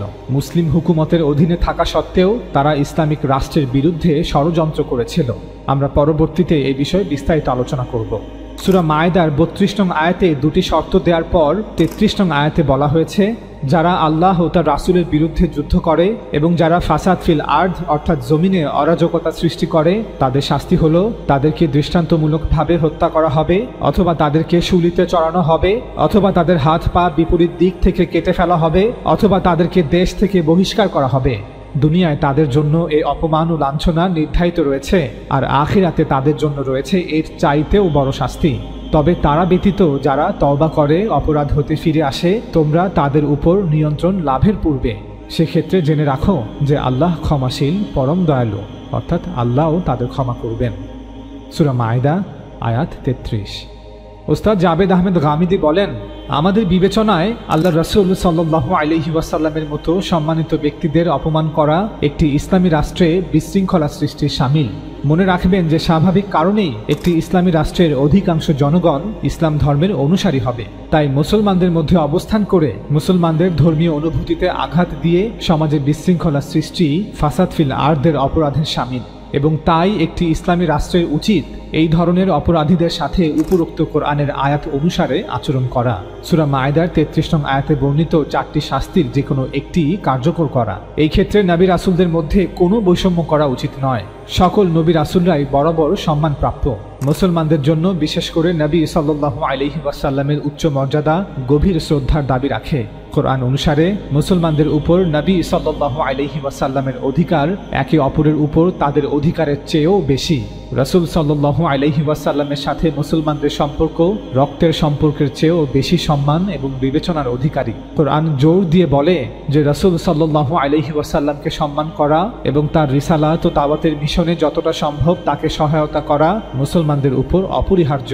আল্লাহ রাসূল সাল্লাল্লাহু আলাইহি ওয়াসাল্লামের মর্যাদা এতটাই উচ্চ যে রাসূল সাল্লাল্লাহু আলাইহি ওয়াসাল্লামের কণ্ঠস্বরের উপরে মুসলমানদের কণ্ঠস্বরও উঁচু করা তাদের জন্য উচিত নয়, আর এমনটা করলে তাদের সমস্ত নেক কাজ ব্যর্থ হয়ে যাওয়ার আশঙ্কা রয়েছে। ওস্তাদ জাবেদ আহমেদ গামিদি আরও বলেন, সূরা মায়েদার 33 নং আয়াতে অপরাধের তীব্রতা এবং অপরাধের প্রকৃতির উপর নির্ভর করে বিভিন্ন ধরনের শাস্তির কথা বলা হয়েছে। প্রথম দুটি শাস্তি একজন অপরাধীর জীবন শেষ করে দেয়। তৃতীয় শাস্তিটি যদিও একজন অপরাধীর জীবন শেষ করে না, তবে তাকে সমাজে একটি উদাহরণ করে তোলে। আর চতুর্থ শাস্তিটি তার শরীরের কোনো ক্ষতি না করে তাকে কেবল তার ঘর বা শহর থেকে বঞ্চিত করে। আয়াতের শেষ অংশে বলা হয়েছে, যারা তওবা করে তাদের উপর আধিপত্য বিস্তার করার পূর্বে তখন তাদের রক্ষা করো। এর অর্থ হলো, যদি এই ধরনের অপরাধীরা এগিয়ে আসে এবং সরকার তাদের উপর হাত তোলার আগেই তারা আইনের কাছে আত্মসমর্পণ করে, তাহলে তাদের আয়াতে উল্লিখিত শাস্তি দেওয়া হবে না। এর পরিবর্তে তাদের সাথে সাধারণ অপরাধীদের মতো আচরণ করা হবে। এমনকি যদি তারা কোনো ছাড়ের যোগ্য হয় তবে তাদের ছাড় দেয়া হবে, তাদের ক্ষমা করা হবে। ওস্তাদ জাবেদ আহমেদ গামিদি আরও বলেন, এই ক্ষেত্রে একটি গুরুত্বপূর্ণ বিষয় আমাদের সর্বদা মনে রাখা উচিত, আর তা হলো অপরাধীদের শাস্তি দেওয়ার ক্ষমতা কেবল রাষ্ট্রেরই রয়েছে। ইসলাম কোনো ব্যক্তিকে আইন নিজ হাতে তুলে নেওয়ার এবং অরাজকতা ছড়িয়ে দেওয়ার অধিকার দেয়নি। একজন সাধারণ মানুষের কর্তব্য হলো অপরাধীদের বিষয়টি রাষ্ট্রের কাছে রিপোর্ট করা। রাষ্ট্র একটি মামলা দায়ের করবে এবং যথাযথ শুনানি করবে এবং শুনানির পরেই এই বিষয়ে প্রণীত আইন অনুসারে রায় দেবে। ওস্তাদ জাবেদ আহমেদ গামিদি আরও বলেন, যদি কোনো ব্যক্তি মুসলিম সমাজে বসবাস করেও রাসূল সাল্লাল্লাহু আলাইহি ওয়াসাল্লামকে অবমাননা করে, এটা জেনেও যে মুসলিমরা স্বাভাবিক কারণেই এতে ক্ষিপ্ত হতে পারে, সমাজে বিশৃঙ্খল অবস্থা সৃষ্টি হতে পারে, ধর্মীয় সম্প্রীতি নষ্ট হতে পারে, এতদ সত্ত্বেও যদি সে তার এই ভুলের উপর অবিচল থাকে, তাহলে সে অবশ্যই ফাসাদ ফিল আরদের অপরাধে অপরাধী। তবে সর্বপ্রথম আমাদের উচিত হবে আল্লাহ রাসূল সাল্লাল্লাহু আলাইহি ওয়াসাল্লামকে অবমাননার অভিযোগের প্রকৃত অবস্থা সম্পর্কে সম্পূর্ণভাবে অবগত হওয়া, অভিযুক্ত ব্যক্তি সম্পর্কে জানা, তাকে প্রশ্ন করা, আপনি কি আসলেই এই কথাগুলো বলেছেন? বললে কেন বলেছেন? আপনার উদ্দেশ্য কি ছিল? এখন যদি সে তার উত্তরে বলে যে না, এটা আমার দাবি ছিল না, আমি এমন কিছু বলিনি এবং এমন কিছু ভাবিও নি, আমি এই কথাটি এই প্রসঙ্গে এভাবে বলিনি, আমার কথাকে ভুলভাবে উদ্ধৃত করা হয়েছে এবং ভুলভাবে ব্যাখ্যা করা হয়েছে, আমার এই কথার উদ্দেশ্য ছিল এটি, তাহলে বলুন আপনার আমার কি অধিকার আছে যে আমরা তার উপর এই অভিযোগগুলি চাপিয়ে দিব? ওস্তাদ জাবেদ আহমেদ গামিদির সাথে একমত প্রকাশ করে আমরা আরও বলবো, যদি অভিযুক্ত ব্যক্তি বলে যে আমার এভাবে কটূক্তি করা ঠিক হয়নি, অবমাননাকর শব্দগুলো উচ্চারণ করা উচিত হয়নি, আমি সমালোচনা করব, তবে নিশ্চয়তা প্রদান করছি যে ভবিষ্যতে অবজ্ঞার স্বরে বা বিদ্রূপের সহিত আর কিছুই বলবো না। আমি আমার পূর্বের কথাগুলোর জন্য দুঃখ প্রকাশ করছি, ধর্মীয় অনুভূতিতে আঘাত দেয়ায় সকলের কাছে ক্ষমা প্রার্থনা করছি। এমনটা হলে সূরা মায়েদার 33 নং আয়াতের আলোকে আমরা বলবো, আমাদের উচিত হবে তাকে ক্ষমার দৃষ্টিতে দেখা। আল্লাহ তাআলাও এমনটাই বলেছেন, তবে তারা ব্যতীত যারা তওবা করে, অপরাধ হতে ফিরে আসে, তোমরা তাদের উপর নিয়ন্ত্রণ লাভের পূর্বে হে ঈমানদাররা সেক্ষেত্রে জেনে রাখো যে আল্লাহ ক্ষমাশীল, পরম দয়ালু। আল্লাহ রাসূল সাল্লাল্লাহু আলাইহি ওয়াসাল্লাম সব সময় তার কটূক্তিকারীদের ক্ষমা করেছেন। একটু আগে আমরা কোরআন ও সিরা থেকেও দেখিয়েছি যে রাসূল সাল্লাল্লাহু আলাইহি ওয়াসাল্লাম তিনি তার জীবদ্দশায় তার কট্টর বিদ্রূপকারীদেরকেও ক্ষমা করেছেন। তিনি তাদের জানাজায় শরীক হয়েছেন, তাদের জন্য ক্ষমার প্রার্থনা করেছেন। ওস্তাদ জাবেদ আহমেদ গামিদি আরও বলেন, এখন যদি কোনো বিদ্রূপকারী মুসলিম সমাজে বসবাস করেও এবং বিদ্রূপকারীকে সাবধান করার পরও সে দাম্ভিকতা প্রকাশ করে বলে যে আমি এই ধরনের কটূক্তি বারবার করবই, যদিও মুসলিমরা এতে কষ্ট পায় বা আঘাতপ্রাপ্ত হয়, তবে নিঃসন্দেহে এই বিদ্রূপকারী একজন ফাসাদি ব্যক্তি। তার উদ্দেশ্য মুসলিম সমাজে বিশৃঙ্খলা সৃষ্টি করা। এই ধরনের ফাসাদিদের জন্য কোরআনের সূরা মায়েদাতে আল্লাহ তাআলা একটি সম্পূর্ণ আইন দিয়েছেন, যার অধীনে তার সাথে আচরণ করা হবে। কোরআনে সেই আয়াতে বর্ণিত 4টি শাস্তির যে কোনো একটি তার উপর কার্যকর করা হবে। সূরা মায়েদাতে এটাও বলা হয়েছে যে অপরাধী ব্যক্তি যদি ছাড় পাওয়ার যোগ্য হয় তবে তার শাস্তি এর চেয়েও হ্রাস করা যেতে পারে, এবং যদি সে ছাড় পাওয়ার যোগ্য না হয় তবে তাকে কঠোর শাস্তিও দেওয়া যেতে পারে। আর যদি বিশেষ কোনো পরিস্থিতিতে এই শাস্তিগুলো কার্যকর করা সম্ভব না হয় তবে অপরাধীকে একটি নির্দিষ্ট এলাকা বা ভবনে আটক রাখা হলে কোরআনের নির্দেশটি বাস্তবায়িত হবে বলেই মনে করা হবে। যদি কোনো ইসলাম বিদ্বেষী ব্যক্তি রাসূল সাল্লাল্লাহু আলাইহি ওয়াসাল্লামকে কটূক্তি করে আনন্দ উপভোগ করতে চায়, আমরা বলবো দয়া করে আপনি কোনো অমুসলিম রাষ্ট্রে গিয়ে আপনার মনের এই বিকৃত আনন্দ উপভোগ করুন। মুসলিম সমাজে বসবাস করে বিশৃঙ্খলা সৃষ্টি করবেন না।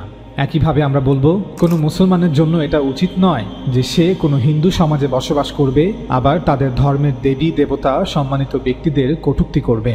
মুসলিম হিসেবে আমাদেরকে অবশ্যই সকল ধর্মের দেবী দেবতা সম্মানিত ব্যক্তিদের কটূক্তি করা হতে বিরত থাকতে হবে, অন্যথায় সমাজে বিশৃঙ্খলা সৃষ্টি হবে।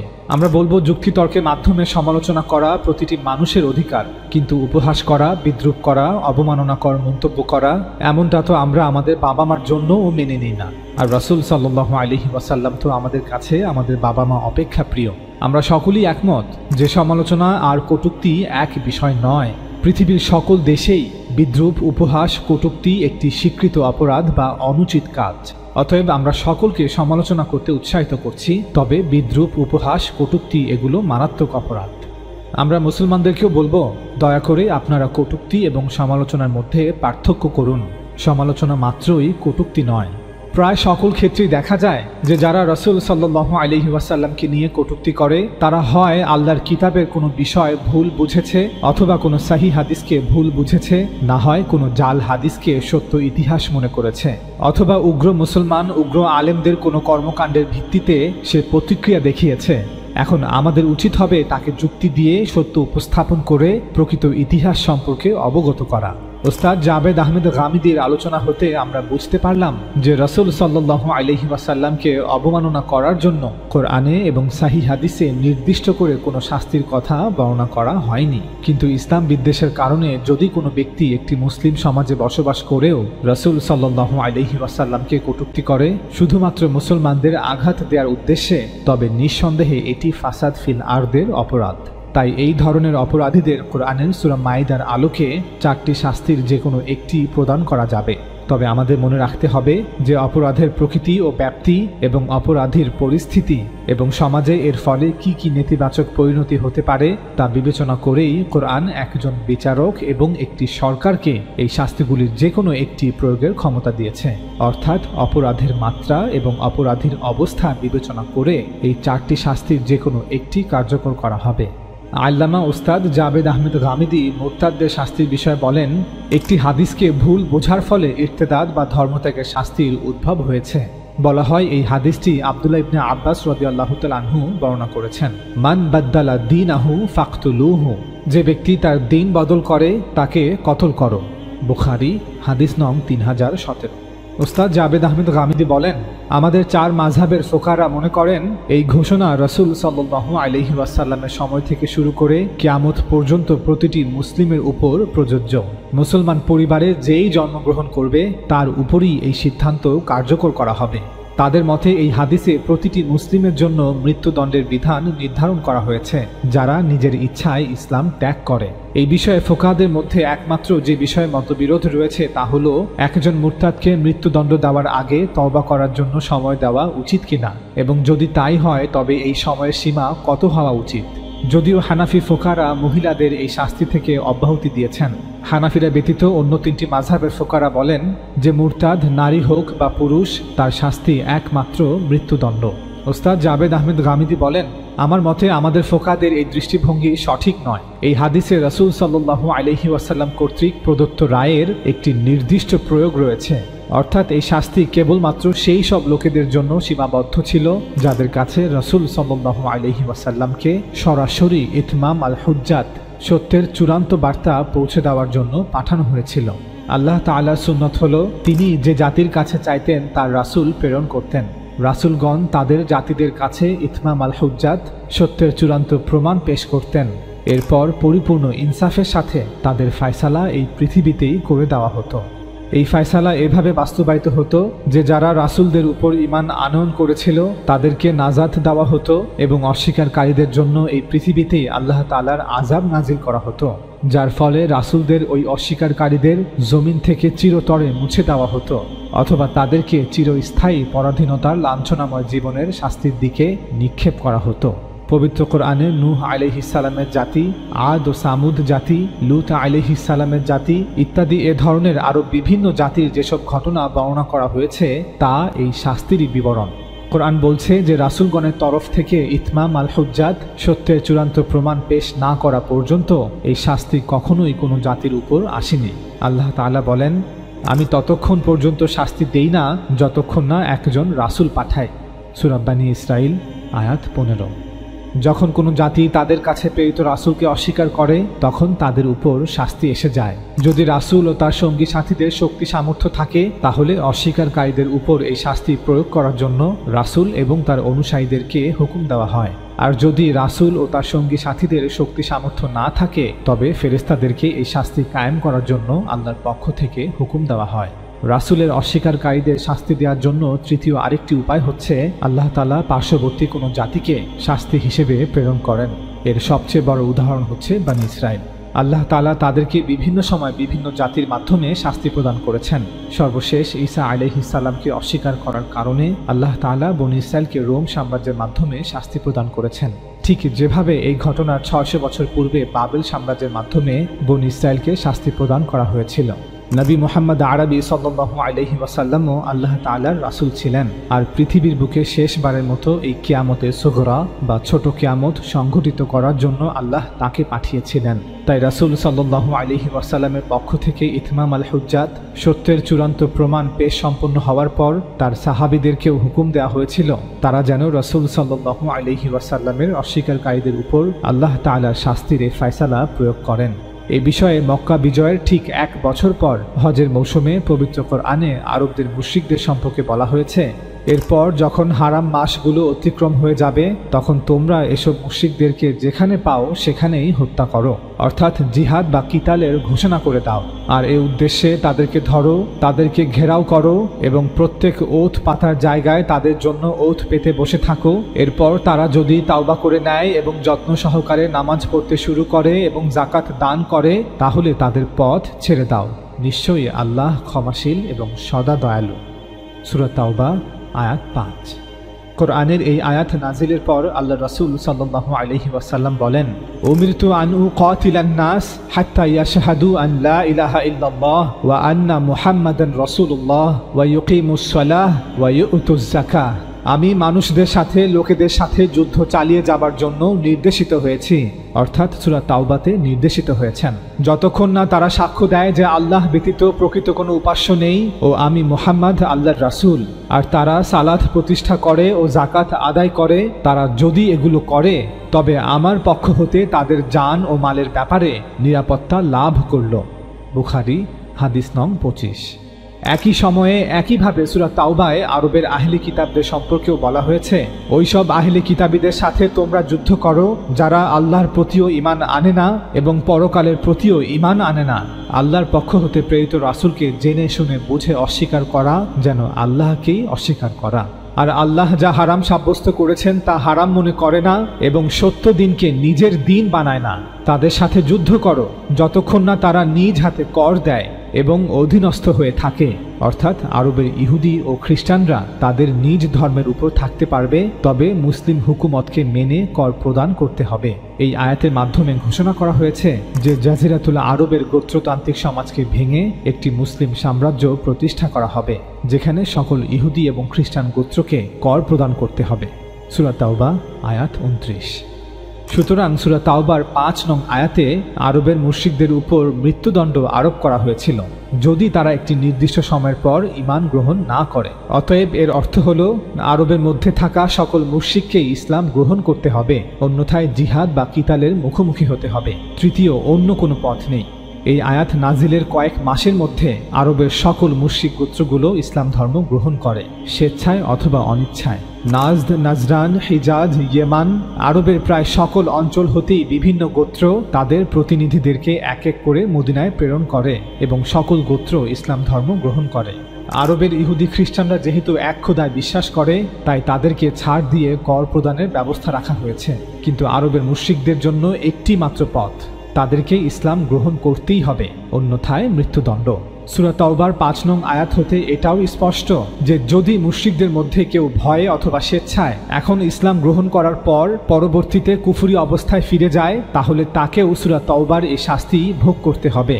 অর্থাৎ যদি আরবের কোনো মুশরিক গোত্র আল্লাহ রাসূল সাল্লাল্লাহু আলাইহি ওয়াসাল্লামের হাতে বায়াত গ্রহণ করে, নামাজ কায়েম করে এবং যাকাত প্রদান করে এবং পরবর্তী কোনো সময় ইসলাম ত্যাগ করে, তবে তাদের উপর পুনরায় সূরা তাওবার 5 নং আয়াত কার্যকর করা হবে। প্রকৃতপক্ষে আরবের এই মুরতাদদের সম্পর্কেই আল্লাহ রাসূল সাল্লাল্লাহু আলাইহি ওয়াসাল্লাম বলেছেন, মান বাদদালা দীনাহু ফাকতুলুহু, যে ব্যক্তি তার দিন বদল করে তাকে কতল করো।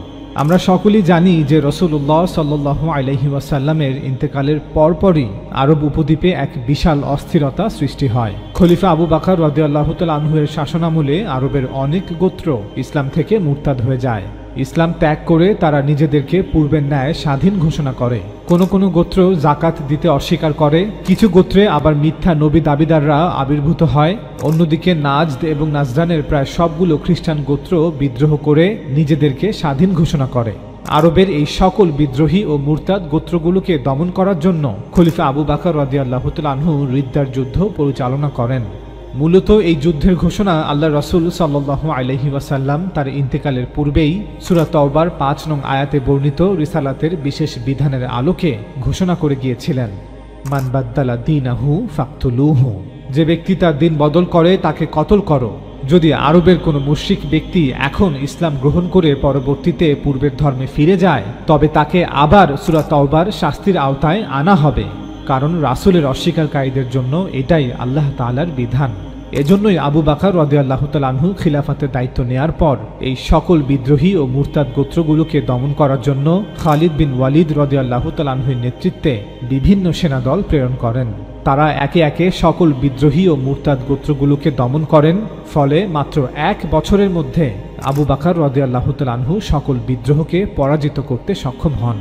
কিন্তু দুঃখের বিষয়, আমাদের আলেমরা ইতিহাসের এই ঘটনা প্রবাহগুলোকে কোরআনের আলোকে ব্যাখ্যা না করে মুরতাদ বা ইরতিদাদের শাস্তি নামে একটি নতুন আইন শরিয়ার মধ্যে অন্তর্ভুক্ত করেছেন। আউযু বিল্লাহ।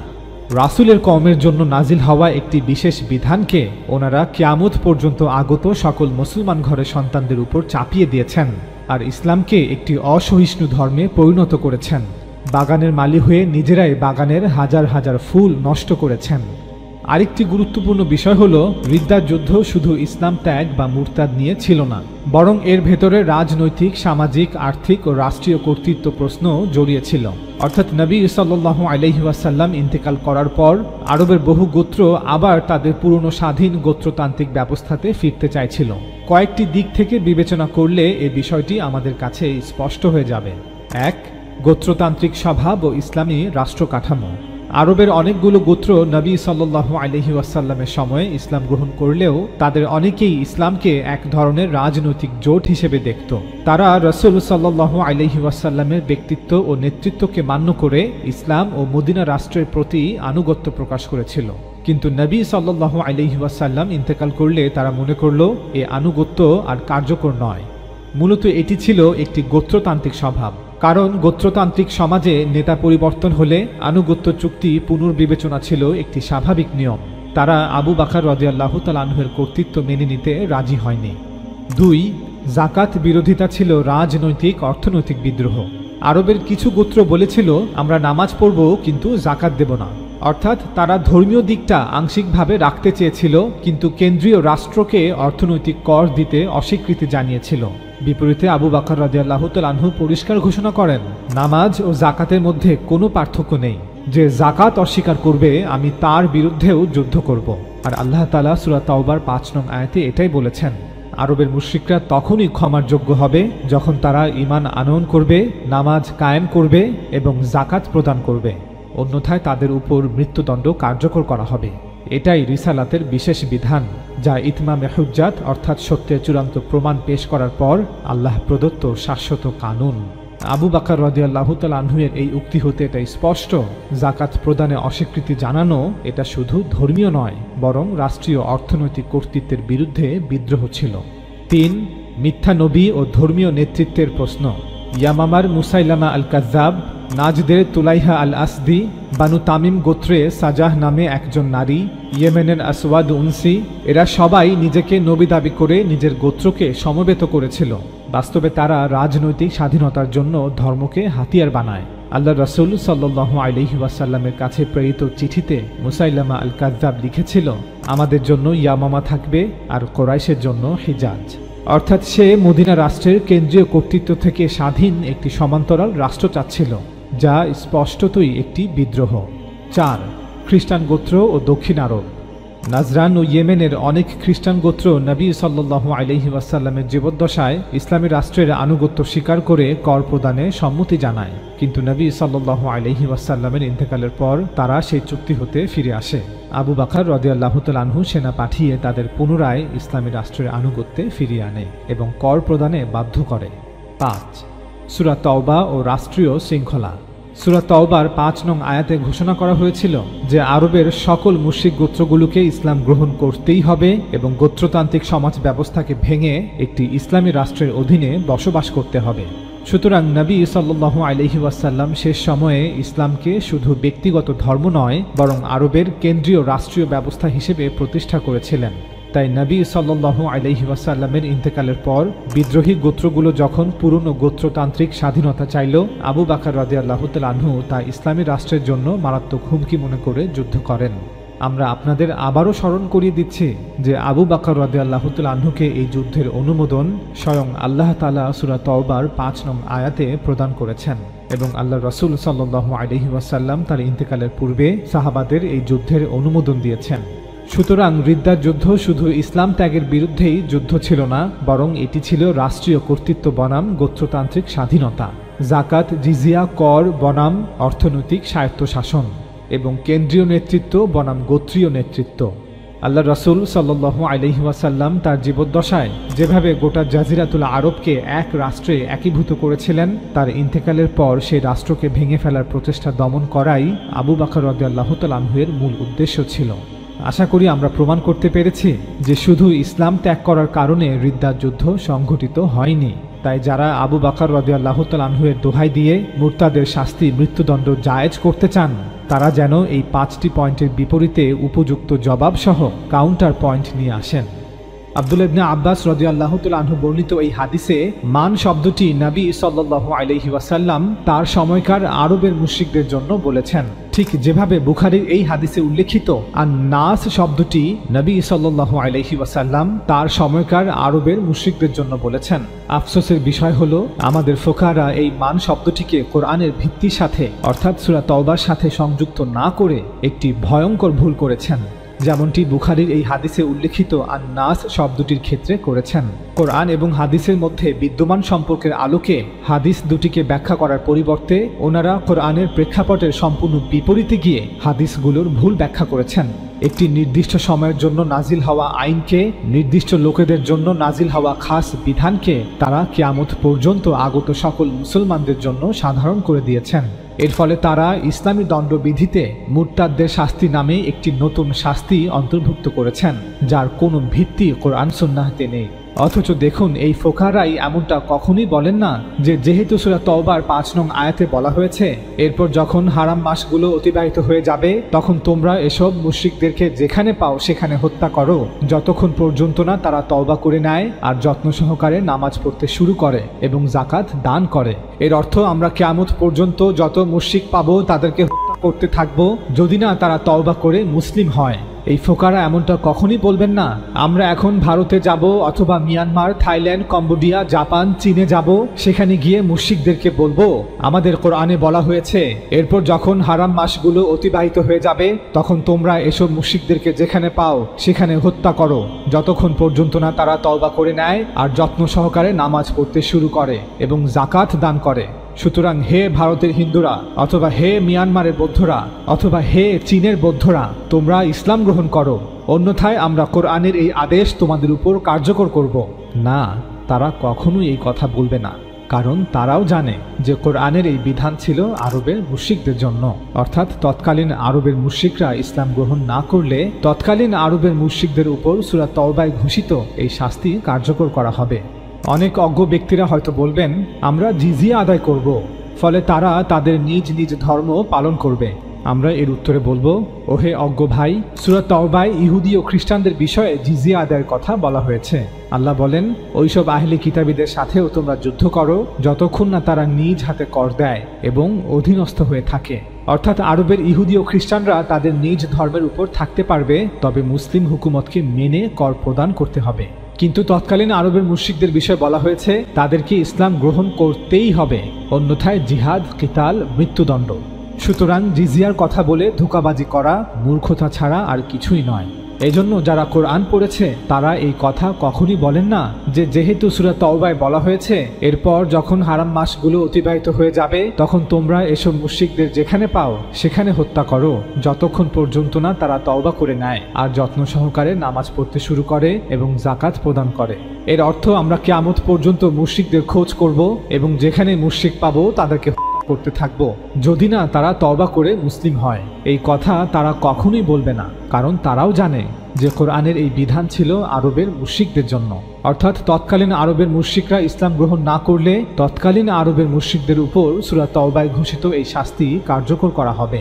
সুতরাং মনোযোগ সহকারে শ্রবণ করুন এবং এই কথা জেনে নিন যে কোরআনে যখন বলা হয়েছে যে হারাম মাসগুলো অতিবাহিত হয়ে গেলে তোমরা এসব মুশরিকদেরকে যেখানে পাও সেখানে হত্যা করো, অথবা যখন বলা হয়েছে যে আহলি কিতাবীদের সাথেও তোমরা যুদ্ধ করো যতক্ষণ না তারা নিজ হাতে কর দেয় এবং অধীনস্থ হয়ে থাকে, অথবা আল্লাহ রাসূল সাল্লাল্লাহু আলাইহি ওয়াসাল্লাম সূরা তাওবার আলোকে যখন বলেছেন আমি মানুষদের সাথে লোকেদের সাথে যুদ্ধ চালিয়ে যাবার জন্য নির্দেশিত হয়েছি যতক্ষণ না তারা সাক্ষ্য দেয় যে আল্লাহ ব্যতীত কোনো ইলাহ নেই এবং আমি আল্লাহর রাসূল, আর সালাত প্রতিষ্ঠা করে এবং যাকাত আদায় করে, অথবা যখন তিনি সাল্লাল্লাহু আলাইহি ওয়াসাল্লাম বলেছেন যে ব্যক্তি তার দিন বদল করে তাকে কতল করো, এই সবগুলো কথা মূলত রিসালাতের বিশেষ বিধানের সাথে সম্পর্কিত। কোনো জাতি যখন সত্যকে জেনে শুনে বুঝে অস্বীকার করে এবং তাদের কাছে প্রেরিত সত্য রাসূলকে অহংকারের সহিত প্রত্যাখ্যান করে তখন তাদের জন্য মৃত্যুদণ্ডের শাস্তি নির্ধারণ করা হয়। ঈসা আলাইহিস সালামকে অস্বীকার করার কারণে বনী ইসরাইলকে রোমান বাহিনীর মাধ্যমে ৭০ খ্রিস্টাব্দে এভাবেই মৃত্যুদণ্ডের শাস্তি দেওয়া হয়েছিল। অনেকে প্রশ্ন করতে পারেন যে এটা কিভাবে সম্ভব? কোরআনে কোনো বিধান দেয়া হয়েছে অথবা রাসূল সাল্লাল্লাহু আলাইহি ওয়াসাল্লাম কোনো কথা বলেছেন আর সেটা অস্থায়ী প্রকৃতির হবে, অর্থাৎ কোরআনের বিধানের কোনো স্থায়িত্ব থাকবে না, রাসূলের কথার কোনো স্থায়িত্ব থাকবে না, কিন্তু কোরআন তো কিয়ামত পর্যন্ত বিদ্যমান থাকবে, রাসূলের আনিত দ্বীন তো কিয়ামত পর্যন্ত বিদ্যমান থাকবে। এর উত্তরে বলবো আমাদের প্রথমেই বুঝতে হবে কোরআন কি ধরনের গ্রন্থ। কোরআন কোনো ইনস্ট্রাকশন ম্যানুয়াল নয় যা মানুষের জন্য সংকলিত হয়েছে। কোরআন মূলত একজন নাবীর ইনজার অর্থাৎ একজন নাবীর সতর্ক বার্তার উপাখ্যান, অর্থাৎ আল্লাহ একজন নাবী একজন রাসূল নিযুক্ত করেছেন এবং তিনি তার সম্প্রদায়কে সম্বোধন করেছেন। তিনি এবং তার সাথে তার পরিবার তার সঙ্গী সাথীরা মেহনত করেছেন এবং একটি দাওয়াত বিভিন্ন পর্যায় অতিক্রম করে সামনে এগিয়ে চলেছে। একটি সংঘাতপূর্ণ জীবন যেখানে হিজরতের ঘটনা নিয়ে আলোচনা করা হয়েছে, কখনো আবিসিনিয়া, কখনো বদর, কখনো উহুদ, কখনো খন্দক। বদর, উহুদ এবং অন্যান্য ঘটনা এগুলি কেন কোরআনে অন্তর্ভুক্ত করা হয়েছে? কোরআনে রাসূল সাল্লাল্লাহু আলাইহি ওয়াসাল্লামের হিজরতের কথা কেন আলোচনা করা হয়েছে? কেন তার জীবনের প্রতিটা পর্যায়ের ঘটনাগুলো উল্লেখ করা হয়েছে? উত্তর, যাতে নবীর পুরো ইতিহাস আমাদের সামনে থাকে। অর্থাৎ কোরআন কোনো দার্শনিক বা কোনো জ্ঞানীর হাতে লেখা কিতাব নয়, এটি আল্লাহর শেষ রাসূলের সম্পূর্ণ সিরা। তিনি কিভাবে এসেছিলেন, কিভাবে তিনি তার দাওয়াত দিয়েছিলেন, তিনি কোন কোন পর্যায়ের মধ্য দিয়ে গিয়েছেন এবং তার সাথে কি ঘটেছিল, কোরআন এই পুরো ইতিহাস বর্ণনা করেছে। আপনি কোরআনের বিভিন্ন স্থানে এমনটা দেখতে পাবেন। উদাহরণস্বরূপ সূরা আলে ইমরানের একটি বড় অংশ রয়েছে যেখানে কেবল উহুদের যুদ্ধের উপর মন্তব্য করা হয়েছে। তাহলে এই মন্তব্যের প্রয়োজন কি ছিল? এটি করা হয়েছে যাতে আপনি সেই আয়নায় দেখতে পারেন যে এই সংগ্রাম কিভাবে সংঘটিত হয়েছিল, এতে সাহাবারা কি কি ভূমিকা পালন করেছিলেন, এতে কোন নৈতিক দিকগুলি নিয়ে আলোচনা করা হয়েছে। কোরআনের উদ্দেশ্য কোনো তালিকা তৈরি করা নয় যে ইহা করো এবং ইহা করিও না, বরং আল্লাহ তাআলা এই পুরো পরিস্থিতির আলোকে খুতবা দিয়েছেন। নবীর রিসালাতের 23 বছরের জিন্দেগির প্রতিটা পর্যায়কে সামনে রেখে আল্লাহ তাআলা খুতবা দিয়েছেন। আমি একটি উদাহরণ দিচ্ছি। পবিত্র কোরআনে বলা হয়েছে যে মুনাফিকরা প্রায়শই নবীর কাছে আসতো আর ফাসাদ সৃষ্টির উদ্দেশ্যে তারা নবীকে অনুরোধ করত যাতে তাদের সাথে একান্তে কথা বলেন। এই বিষয়টিকে সামনে রেখে কোরআনে নির্দেশ দেওয়া হয়েছে যে এখন থেকে যে কেউ একান্তে কথা বলার জন্য আসবে সে প্রথমে বাহিরে প্রকাশ্যে মানুষের সামনে গরিব মিসকিনকে দান খয়রাত করবে এবং তারপর তাকে নবী সাল্লাল্লাহু আলাইহি ওয়াসাল্লাম আলাদাভাবে সময় দিবেন। আল্লাহ তাআলা বলেন, হে ঈমানদারগণ, তোমরা রাসূলের সাথে চুপি চুপি কথা বলতে চাইলে উহার পূর্বে সাদাকাহ প্রদান করবে, এটাই তোমাদের জন্য শ্রেয় ও পরিশোধক। যদি তাতে প্রকৃত অর্থেই অক্ষম হও, অর্থাৎ যদি সাদাকা করার সামর্থ্য না থাকে, তাহলে এজন্য তোমাদেরকে অপরাধী গণ্য করা হবে না, কেননা আল্লাহ ক্ষমাশীল পরম দয়ালু। এমন সম্ভাবনা ছিল যে মুনাফিকরা এসে তাদের মিষ্টি ও চালাকিপূর্ণ কথাবার্তার মাধ্যমে রাসূল সাল্লাল্লাহু আলাইহি ওয়াসাল্লামকে সন্তুষ্ট করার চেষ্টা করবে। এই নিষেধাজ্ঞা আরোপ করা হয়েছিল এই বিষয়টি এড়াতে। এর অর্থ ছিল যে একান্তে সাক্ষাৎ করার বিষয়টি এখন থেকে একটি গুরুতর বিষয় হয়ে উঠবে এবং যে কেউ রাসূলুল্লাহ সাল্লাল্লাহু আলাইহি ওয়াসাল্লামের সামনে আসবে তাকে সতর্ক থাকতে হবে। যেহেতু এই নির্দেশ সকলকে দেয়া হয়েছিল, তাই মুনাফিকরা যারা অধিকাংশই সচ্ছল ছিল তারা এখন নিরুৎসাহিত হবে, কারণ তারা অর্থ খরচ করতে তৈরি হবে না। সূরা মুজাদিলা আয়াত 12। আমাদের প্রশ্ন হলো, কোরআনে এই আয়াতটি কেন অন্তর্ভুক্ত করা হয়েছে? কারণ তাদের ভাষ্যমতে কোরআনের কোনো বিধান নাকি অস্থায়ী প্রকৃতির হতেই পারে না, অথচ এই আয়াতটি সম্পূর্ণরূপে একটি অস্থায়ী ব্যবস্থা বা নির্দেশনা ছিল। আল্লাহ জানতেন যে ভবিষ্যতে এই নির্দেশের কোনো প্রয়োজন আর থাকবেই না। কোরআন থেকে এমন অসংখ্য উদাহরণ দেয়া যায়। আপনাদের আরও একটি উদাহরণ দিচ্ছে। নবী সাল্লাল্লাহু আলাইহি ওয়াসাল্লামের স্ত্রীদের কেউ বিবাহ করতে পারবে না, এই নির্দেশ তখনকার সময়ে মানুষকে দিয়ে দিলেই তো হতো। কেন কোরআনে এই নির্দেশ রেখে দেওয়া হয়েছে? এই বিষয়ে পুরো ঘটনা কোরআনে বর্ণিত হয়েছে। আরও একটি উদাহরণ দিচ্ছি। নবী সাল্লাল্লাহু আলাইহি ওয়াসাল্লামের দত্তক পুত্র যায়েদ রাদিয়াল্লাহু তাআলা আনহুর ক্ষেত্রে কিছু পদক্ষেপ নিয়েছিলেন। মানুষের ধারণা অনুযায়ী কোরআন যদি তেমনই একটি গ্রন্থ হতো, তাহলে আয়াতের কয়েকটি শব্দই যথেষ্ট ছিল যে দত্তক পুত্রের সাথে প্রকৃত কোনো সম্পর্ক স্থাপন হয় না, তাই আপনি যায়েদের তালাকপ্রাপ্ত স্ত্রীকে বিবাহ করতে পারেন। এই কথাই তো যথেষ্ট ছিল। কিন্তু না, কোরআনে পুরো ঘটনাটি বিস্তারিতভাবে বর্ণনা করা হয়েছে। অর্থাৎ কি ঘটেছিল, বিবাহ কিভাবে হয়েছিল, সমস্যা কি ছিল, আল্লাহ তাআলা ইদ্দাত সম্পন্ন না করেই বিবাহের ঘোষণা কেন দিয়েছিলেন, তিনি কেন এমনটি করেছিলেন, এই সমস্ত বিষয় সূরা আহজাবে বিস্তারিতভাবে আলোচনা করা হয়েছে। তো এগুলো কেন করা হয়েছে? কোরআনে তো কোনো অস্থায়ী বিধান থাকতেই পারে না। আপনাদের আরও একটি উদাহরণ দিচ্ছি। আল্লাহ তাআলা কোরআনে বলেন, মুশরিকদেরকে যেখানে পাবে হত্যা করো, তাদেরকে পাকড়াও করো, অবরোধ করো এবং প্রত্যেক ঘাঁটিতে তাদের জন্য ওথ পেতে থাকো। কিন্তু যদি তারা তাওবা করে, সালাত কায়েম করে এবং যাকাত দেয়, তবে তাদের পথ ছেড়ে দাও। নিশ্চয়ই আল্লাহ অতি ক্ষমাশীল, পরম দয়ালু। অর্থাৎ হয় এই মুশরিকরা ইসলাম গ্রহণ করবে, অন্যথায় যুদ্ধ হবে। সূরা তাওবা আয়াত 5। যারা আমাদের প্রশ্ন করছেন যে এটা কিভাবে সম্ভব, কোরআনে কোনো বিধান দেয়া হয়েছে আর সেটা অস্থায়ী প্রকৃতির হবে, তারা নিজেরাও বলে থাকেন যে সূরা তাওবার এই বিধান এখন আর বাস্তবায়িত হবে না। এই বিধান ছিল শুধুমাত্র আরব উপদ্বীপের মুশরিকদের জন্য। আমরাও বলি যে আরবের মুশরিকদের সাথে এবং আরবের ইহুদি খ্রিস্টানদের সাথে রিসালাতের বিশেষ বিধান অনুযায়ী ব্যবস্থা গ্রহণ করা হয়েছিল। কোরআন থেকে এমন অসংখ্য উদাহরণ দেয়া যায়। আপনাদের আরও একটি উদাহরণ দিচ্ছি। মুনাফিকদের ষড়যন্ত্র প্রতিরোধে এরপর সূরা আহজাবের 53 নং আয়াতে আল্লাহ তাআলা বলেন, এই মুনাফিকরা তাদের কুকর্ম থেকে বিরত হচ্ছে না, তাই হে ঈমানদারগণ, তোমরা এখন থেকে আর নবীর ঘরে প্রবেশ করবে না যদি না তোমাদের খাবারের জন্য অনুমতি দেওয়া হয়, অর্থাৎ দাওয়াত দেয়া হয়। এমনভাবে আসবে যে খাদ্য প্রস্তুতির জন্য অপেক্ষা করে বসে থাকতে না হয়। অর্থাৎ যখন খাওয়ার সময় হবে এবং ডাকা হবে, ঠিক তখনই যেতে হবে। অতঃপর তোমাদের খাওয়া হলে তোমরা চলে যাও, কথাবার্তায় মশগুল হয়ে যেও না। তোমাদের এ কাজ নবীকে কষ্ট দেয়, সে তোমাদেরকে উঠিয়ে দিতে সংকোচ বোধ করে, কিন্তু আল্লাহ সত্য বলতে সংকোচ বোধ করেন না। এমন নির্দেশনা এবারই প্রথম ছিল। এরপর থেকে মুসলমানরা বিনা অনুমতিতে এবং বিনা দাওয়াতে নবী সাল্লাল্লাহু আলাইহি ওয়াসাল্লামের ঘরে সরাসরি প্রবেশ করবে না। যখন তাদের খাবারের জন্য আমন্ত্রণ জানানো হবে, তখন তাদের আমন্ত্রিত সময়েই আসতে হবে এবং খাওয়ার সাথে সাথেই তাদের চলে যেতে হবে। কারণ ছাড়া বসে গল্প করা যাবে না, এই নির্দেশ অপরিহার্য ছিল। কারণ নবী সাল্লাল্লাহু আলাইহি ওয়াসাল্লামের ঘরে পুরুষদের বসার আলাদা কোনো জায়গা ছিল না। এরপর আল্লাহ তাআলা বলেন, তোমরা তার স্ত্রীদের নিকট হতে কিছু চাইলে হিজাবের অন্তরাল হতে চাইবে, অর্থাৎ দরজায় টাঙানো পর্দার আড়াল হতে চাইবে।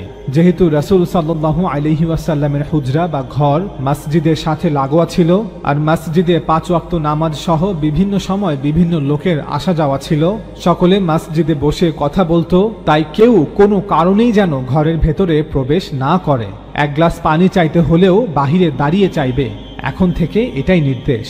এটাই তোমাদের ও তাদের অন্তরের জন্য পবিত্রতর। তোমাদের জন্য আল্লাহর রাসূলকে কষ্ট দেয়া সঙ্গত নয়, আর তার মৃত্যুর পর তার স্ত্রীগণকে বিয়ে করাও তোমাদের জন্য কখনো বৈধ নয়। আল্লাহর দৃষ্টিতে এটা মহা অপরাধ। তোমরা কোনো বিষয় প্রকাশ করো অথবা গোপন করো, আল্লাহ তো সব বিষয়ে সর্বজ্ঞ। এই কারণেই আমরা বলি, যদি মানুষ কখনো গভীরভাবে কোরআন পড়ে, তাহলে তারা বুঝতে পারবে যে কোরআন আসলে নবী সাল্লাল্লাহু আলাইহি ওয়াসাল্লামের দাওয়াতের পুরো সফর এবং তার মেহনতের পর্যায়গুলোর প্রেক্ষাপটে নাজিল হওয়া কালাম বা খুতবা। এজন্য এমনটা খুবই স্বাভাবিক এবং অনিবার্য যে কোরআনে অস্থায়ী নির্দেশনাও থাকবে, আবার স্থায়ী নির্দেশনাও থাকবে। আসলে আমরা মুসলমানদের সমস্যা কোথায়?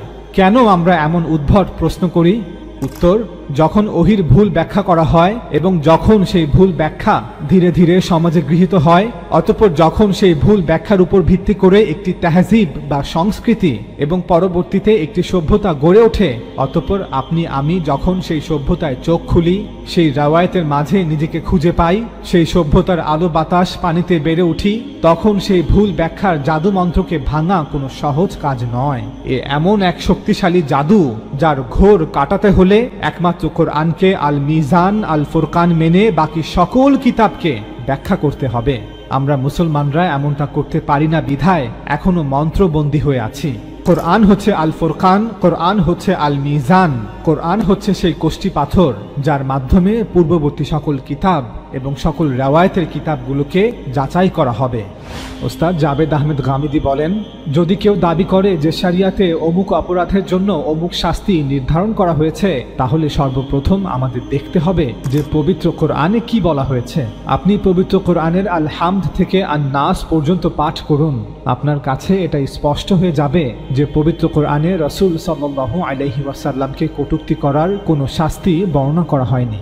এমনকি যেই সকল আয়াতে রাসূল সাল্লাল্লাহু আলাইহি ওয়াসাল্লামের কটূক্তিকারীদের সমালোচনা করা হয়েছে, সেই সকল আয়াতেও দুনিয়াবি কোনো শাস্তির কথা বর্ণনা করা হয়নি। আমরা এই সিরিজের প্রথম পর্বে সেই আয়াতগুলো এক এক করে পাঠ করেছি। ওস্তাদ জাবেদ আহমেদ গামিদি বলেন, আমি আপনাদের কাছে দায়িত্ব নিয়ে বলছি, এমনকি হাদিসের কিতাবগুলিতেও এমন একটি সহিহ হাদিসও নেই যেখানে রাসূল সাল্লাল্লাহু আলাইহি ওয়াসাল্লাম বলেছেন, যারা আমাকে কটূক্তি করবে তাদের হত্যা করো, তাদের তওবা কবুল করা হবে না। এখন আপনাদের কাছে প্রশ্ন আসতে পারে, তাহলে আলেমরা কেন বলছেন যে শাতিমে রাসূলদের একমাত্র শাস্তি মৃত্যুদণ্ড এবং তাকে তওবার সুযোগও দেয়া হবে না? সত্য হচ্ছে মালিকি, শাফিঈ, হাম্বলি এবং বর্তমান হানাফি আলেমরা তাদের এই ভুল ফতোয়ার পক্ষে শুধুমাত্র কিছু ঘটনাকে প্রমাণ হিসেবে উল্লেখ করে থাকেন। কিছু ঘটনা যা রাসূলুল্লাহ সাল্লাল্লাহু আলাইহি ওয়াসাল্লামের সময়কালে মদিনাতে ঘটেছিল, ওনারা সেই ঘটনাগুলোকে একমাত্র ভিত্তি হিসেবে উপস্থাপন করে থাকেন। ওস্তাদ জাবেদ আহমেদ গামিদি বলেন, কি আশ্চর্য বিষয়, কিছু ঘটনা কিভাবে কোনো আইনের ভিত্তি হতে পারে অথচ হাদিসে সেই ঘটনাগুলোর পুরো প্রেক্ষাপট পটভূমি বিস্তারিতভাবে বর্ণনা করা হয়নি। আমাদের জন্য তো উচিত ছিল এক্ষেত্রে আমরা কোরআনের কোনো আয়াত উপস্থাপন করব অথবা আল্লাহ রাসূল সাল্লাল্লাহু আলাইহি ওয়াসাল্লামের কোনো উক্তি বর্ণনা করব। স্বাভাবিক ও যৌক্তিক নিয়ম হলো কোনো আইন প্রথমে শাব্দিকভাবে বর্ণিত থাকবে, অতঃপর আমরা বিভিন্ন ঘটনাকে সেই আইনের আলোকে পর্যালোচনা করব। অথচ আমাদের ফোকাররা আমাদের বলছেন উল্টো, যে আমাদের কাছে কোনো আইন নেই, তবে কিছু ঘটনার বর্ণনা আছে যা বিভিন্ন ব্যক্তি বিভিন্ন জন থেকে শুনে বর্ণনা করেছেন। ইমাম বুখারী অমুক থেকে শুনেছেন, সেই অমুক অন্য অমুক থেকে শুনেছেন যিনি কবরে শায়িত আছেন, সেই অমুক অন্য আরেক অমুক থেকে শুনেছেন তিনিও কবরে শায়িত আছেন, সেই অমুক অন্য আরেক অমুক থেকে শুনেছেন, সেই অমুকও কবরে শায়িত আছেন, সেই অমুক কোনো তাবী থেকে শুনেছেন, সেই তাবী কোনো সাহাবী থেকে শুনেছেন। আপনাদের কাছে প্রশ্ন করি, আপনি আইনের আলোকে আইনের প্রয়োগ পর্যালোচনা করবেন নাকি আইনের প্রয়োগ দেখে আইনকে অনুসন্ধান করবেন? আমাদের ফোকাররা আমাদের বলছেন, দেখুন আমাদের কাছে আইন নেই, তবে এর প্রয়োগ সংক্রান্ত কিছু ঘটনার বর্ণনা হাদিসের কিতাবে উল্লেখ পাওয়া যায়। আফসোস, কোথায় আমাদের চিন্তা শক্তি? পৃথিবীর কোথাও কি ঘটে যাওয়া ঘটনার বিবরণ আইনের ভিত্তি হয়? আবার সেই বিবরণগুলোও কোনো অকাট্য প্রমাণ নয়, যা আখবারে আহাদ, জান্নি, যার মধ্যে সংশয় বিদ্যমান। অথচ আল্লাহ তাআলা কোরআনে সব সময় তার পবিত্র আইনকে আলাদাভাবে নির্দিষ্ট করে উল্লেখ করেছেন। এখন তো বলতেই হয়, আমরা আল্লাহর কিতাব থেকে কি শিখলাম। চলুন এবার এক এক করে সেই ঘটনাগুলো হাদিসের কিতাব হতে আপনাদের পড়ে শোনাই, যার উপর ভিত্তি করে মালিকি, শাফিঈ, হাম্বলি এবং বর্তমান অনেক হানাফি আলেমরা বলেন শাতিমে রাসূলদের একমাত্র শাস্তি মৃত্যুদণ্ড। এজন্য আমরা প্রথমে বানু কুরাইজা গোত্রের একজন কবি ও নেতা কাব ইবনু আশরাফের হত্যার ঘটনাটি বর্ণনা করছি। জাবির ইবনু আব্দুল্লাহ রাদিয়াল্লাহু তাআলা আনহু হতে বর্ণিত, একদা রাসূলুল্লাহ সাল্লাল্লাহু আলাইহি ওয়াসাল্লাম বললেন, কাব ইবনু আশরাফকে হত্যা করার জন্য কে প্রস্তুত আছো? কেননা সে আল্লাহ ও তার রাসূলকে কষ্ট দিয়েছে।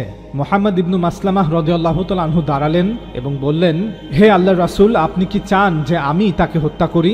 তিনি বললেন, হ্যাঁ। তখন মুহাম্মদ ইবনু মাসলামা রাদিয়াল্লাহু তাআলা আনহু বললেন, তাহলে আমাকে কিছু প্রতারণাময় কথা বলার অনুমতি দিন। রাসূলুল্লাহ সাল্লাল্লাহু আলাইহি ওয়াসাল্লাম বললেন, হ্যাঁ বলো। এরপর মুহাম্মদ ইবনু মাসলামা রাদিয়াল্লাহু তাআলা আনহু কাব ইবনু আশরাফের নিকট গিয়ে বিরক্তির কণ্ঠে বললেন, এই লোকটি অর্থাৎ রাসূলুল্লাহ সাল্লাল্লাহু আলাইহি ওয়াসাল্লাম আমাদের কাছে সাদকা চায় এবং সে আমাদেরকে বহু কষ্টে ফেলেছে। মুহাম্মদ ইবনু মাসলামা রাদিয়াল্লাহু তাআলা আনহু কাব ইবনু আশরাফকে বোঝানোর চেষ্টা করছেন যে তিনি রাসূলুল্লাহ সাল্লাল্লাহু আলাইহি ওয়াসাল্লামের উপর অনেক বিরক্ত। মুহাম্মদ ইবনু মাসলামা রাদিয়াল্লাহু তাআলা আনহু এরপর বললেন, হে কাব, তাই আমি এখন আপনার নিকট কিছু ঋণের জন্য এসেছি। কাব ইবনু আশরাফ বলল, আল্লাহর কসম, পরে সে অর্থাৎ মুহাম্মদ তোমাদেরকে আরো বিরক্ত করবে এবং আরো অতিষ্ঠ করে তুলবে, অর্থাৎ যত দ্রুত পারো তোমরা তাকে মদিনা থেকে বের করে দাও। মুহাম্মদ ইবনু মাসলামা রাদিয়াল্লাহু তাআলা আনহু বললেন, এখন তো আমরা তার অনুসরণ করছি, এর পরিণাম কি দাঁড়ায় তা না দেখে এখনই তার সঙ্গ ত্যাগ করা ভালো মনে করছি না, অর্থাৎ আরও কিছুদিন যাক, তারপর আমরা মদিনাবাসী সিদ্ধান্ত নিব তাকে মদিনাতে রাখবো নাকি বের করে দিব। এখন আমি আপনার কাছে 1 ওসাক বা 2 ওসাক খাদ্য ধার চাই। কাব ইবনু আশরাফ বলল, ধার তো পাবে, তবে কিছু বন্ধক রাখো।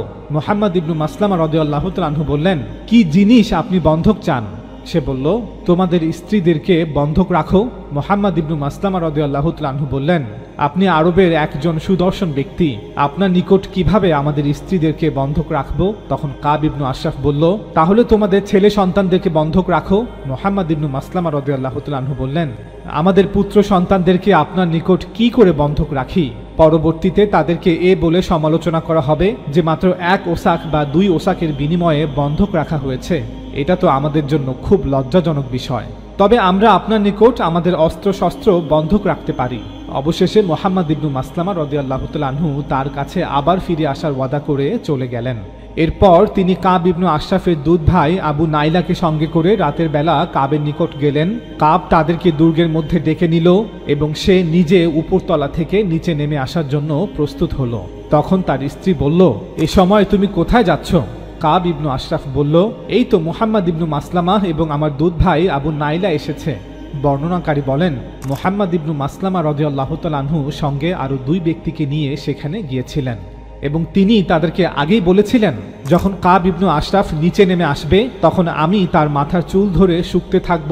যখন তোমরা আমাকে দেখবে যে খুব শক্তভাবে আমি তার মাথা আঁকড়িয়ে ধরেছি, তখন তোমরা তরবারি দ্বারা তাকে আঘাত করবে। অতঃপর কাব ইবনু আশরাফ চাদর নিয়ে নিচে নেমে আসলে তার শরীর থেকে সুঘ্রাণ বের হচ্ছিল। তখন মুহাম্মদ ইবনু মাসলামা রাদিয়াল্লাহু তাআলা আনহু বললেন, আজকের মতো এত উত্তম সুগন্ধি আমি আর কখনো দেখিনি। তখন কাব ইবনু আশরাফ বলল, আমার নিকট আরবের সম্ভ্রান্ত ও মর্যাদা সম্পন্ন সুগন্ধি ব্যবহারকারী মহিলা আছে। তখন মুহাম্মদ ইবনু মাসলামা রাদিয়াল্লাহু তাআলা আনহু বললেন, আমাকে আপনার মাথা শুকতে অনুমতি দেবেন কি? কাব ইবনু আশরাফ বলল, হ্যাঁ। এরপর তিনি তার মাথা শুকলেন এবং এরপর তার সাথীদেরকেও শুকালেন। তারপর মুহাম্মদ ইবনু মাসলামা রাদিয়াল্লাহু তাআলা আনহু আবার বললেন, আমাকে আবার শুকবার অনুমতি দেবেন কি? কাব ইবনু আশরাফ বলল, হ্যাঁ। এরপর তিনি তার মাথা কাবু করে ধরে সাথীদেরকে বললেন, তোমরা তাকে এখন হত্যা করো। তখন তারা তাকে তরবারি দ্বারা হত্যা করলেন। এরপর নবী সাল্লাল্লাহু আলাইহি ওয়াসাল্লামের নিকট এসে এ খবর দিলেন। বুখারী হাদিস নং 4037। লক্ষ্য করুন, এই হাদিসে বলা হচ্ছে কদ আযাল্লাহা ওয়া রাসূলাহু, অর্থাৎ সে আল্লাহ ও তার রাসূলকে কষ্ট দিয়েছে। এখানে কষ্ট দেওয়া বলা হলেও হাদিসে বিস্তারিত বর্ণনা নেই যে সেটা আসলে কি ছিল, আল্লাহ এবং তার রাসূলকে কি কষ্ট দেওয়া হয়েছিল। নবী সাল্লাল্লাহু আলাইহি ওয়াসাল্লামকে নিয়ে বাজে কবিতা, নাকি নবী সাল্লাল্লাহু আলাইহি ওয়াসাল্লামকে দেয়া কোনো গালি, নাকি অন্য কোনো ধরনের ষড়যন্ত্র? আমাদের এই প্রশ্নের উত্তর সিরাত ইবনে হিশামে দেয়া আছে। সেখানে কাব ইবনু আশরাফের হত্যার কাহিনীতে বলা হয়েছে, স্রোতের বিপরীতে গিয়ে ইসলামিক গবেষণামূলক কন্টেন্ট তৈরি করতে এবং প্রকৃত ইসলামকে সকল মানুষের সামনে তুলে ধরতে সময় এবং সম্পদ উভয়েরই প্রয়োজন। আমাদের বিলিভার বাংলা চ্যানেলকে সাপোর্ট করুন যাতে আমরা এই চ্যানেলের জন্য আরও বেশি কাজ করতে পারি। আমাদের সফলতার জন্য দোয়া করুন, আমাদের চ্যানেলকে সাবস্ক্রাইব করুন এবং ভিডিওগুলো অন্যের সাথে শেয়ার করে আমাদের সঙ্গেই থাকুন। কাব ইবনু আশরাফ মুসলিম নারীদের নিয়ে অশ্লীল কবিতা রচনা করে এবং বদরের যুদ্ধের পর মক্কায় গিয়ে কুরাইশদেরকে মুসলিমদের বিরুদ্ধে যুদ্ধের জন্য উস্কানি দেয়। ইবন ইসহাকের সিরা, যেটি ইবনে হিশাম সংরক্ষণ করেছেন, সেখানে বলা হয়েছে কাব ইবনু আশরাফ বদরের পর মক্কায় গিয়ে কুরাইশদের মৃতদের স্মরণে উস্কানিমূলক কবিতা লিখে পরে মদিনায় ফিরে মুসলিম নারীদের বিষয়ে অশ্লীল কবিতা রচনা করেছিল। রাসূলুল্লাহ সাল্লাল্লাহু আলাইহি ওয়াসাল্লামকে কষ্ট দেওয়া এই কথাটি বুখারীর হাদিসে এসেছে, কিন্তু সেটা কবিতা আকারে বা কথা আকারে ছিল কিনা তা হাদিসের মূল কথাতে নেই। তবে পরবর্তীতে কিছু আলেম হাদিসের এই কথাগুলোকে সাধারণীকরণ করে ব্যাখ্যা করেছেন যে এখানে রাসূলুল্লাহ সাল্লাল্লাহু আলাইহি ওয়াসাল্লামকে কষ্ট দেওয়া অর্থ রাসূলুল্লাহ সাল্লাল্লাহু আলাইহি ওয়াসাল্লামকে নিয়েও কবিতা লিখেছিল, যদিও হাদিসে এমনটা নির্দিষ্ট করে বলা হয়নি। আমাদের মতে রাসূলুল্লাহ সাল্লাল্লাহু আলাইহি ওয়াসাল্লাম এবং আল্লাহ তাআলাকে কষ্ট দেওয়া অর্থ হলো আল্লাহর রাসূল সাল্লাল্লাহু আলাইহি ওয়াসাল্লাম এবং মদিনা রাষ্ট্রের বিরুদ্ধে ষড়যন্ত্র, কুরাইশদের যুদ্ধের জন্য উস্কানি দেয়া এবং মুসলিম নারীদের নাম ধরে ধরে বাজে কবিতা লেখা। বুখারীর প্রসিদ্ধ ব্যাখ্যা গ্রন্থ ফাথুল বারীতে ইবনে হাজার আসকালানি এই হাদিসের ব্যাখ্যায় লিখেন, যেহেতু বুখারী এই হাদিসটিকে জিহাদ অধ্যায়ে অন্তর্ভুক্ত করেছেন, তা ইঙ্গিত দেয় যে বুখারীর কাছে কাব ইবনু আশরাফ একজন যুদ্ধশত্রু হিসেবে বিবেচিত হয়েছিল, কারণ সে নিজে চুক্তি ভঙ্গ করেছিল এবং রাসূলুল্লাহ সাল্লাল্লাহু আলাইহি ওয়াসাল্লামের বিরুদ্ধে যুদ্ধ চালানোতে সহায়তা করেছিল। কাব ইবনু আশরাফকে কেন এবং কি প্রেক্ষাপটে হত্যা করা হয়েছিল, চলুন এবার এ বিষয়ে বিস্তারিত জেনে আসি। ইতিহাসের সকল ছাত্ররাই জানেন যে কাব ইবনু আশরাফকে বদর এবং উহুদ যুদ্ধের মাঝামাঝি কোনো একটি সময়ে হত্যা করা হয়েছিল। কেউ কেউ বলেন ঘটনাটি উহুদ যুদ্ধের পর সংঘটিত হয়েছিল, তবে বেশিরভাগ ইতিহাসবিদদের মতে তাকে বদর ও উহুদ যুদ্ধের মাঝামাঝি কোনো একটি সময়েই হত্যা করা হয়েছিল। আমরা জানি রমজান মাসে সংঘটিত বদরের যুদ্ধে মুসলিমরা কুরাইশদের বড় পরাজয় ঘটায়। বদরের যুদ্ধে সকল জ্যেষ্ঠ নেতাদের হারানোর পর তৎকালীন কুরাইশ নেতা আবু সুফিয়ান শপথ করে বলেছিল, আমি যতক্ষণ মুসলিমদের বিরুদ্ধে প্রতিশোধ না নেব ততক্ষণ মাথায় তেল লাগাবো না এবং স্ত্রীদের কাছে যাব না, অথবা বলেছিল আমি যতক্ষণ মুসলিমদের বিরুদ্ধে প্রতিশোধ না নেব ততক্ষণ গোসল করব না, এমনকি স্ত্রী সহবাসের পরও গোসল করব না। প্রতিশোধ নেয়ার জন্য সে আরেকটি কুরাইশদের বিশাল যুদ্ধ বাহিনী মদিনায় আনতে চায়নি, বরং একটি ছোট বাহিনী নিয়ে দ্রুত হামলা করার পরিকল্পনা করছিল। বদরের যুদ্ধের প্রায় 2-3 মাস পর জিলহিজ্জা মাসে আবু সুফিয়ান কিছু উট ও অশ্বারোহী যোদ্ধা নিয়ে গোপনে মদিনার আশপাশের অঞ্চলে আসে। রাতে মদিনার নিকটবর্তী ও রায়দ এলাকায় পৌঁছে একজন আনসারী কৃষক ও তার সহযোগীকে হত্যা করে। তারা মুসলিমদের খেজুর বাগানে আগুন লাগিয়ে দেয় এবং দ্রুত পালিয়ে যায়। সংবাদ পেয়ে রাসূলুল্লাহ সাল্লাল্লাহু আলাইহি ওয়াসাল্লাম প্রায় 200 জন সাহাবী নিয়ে তাদের পিছু নেন।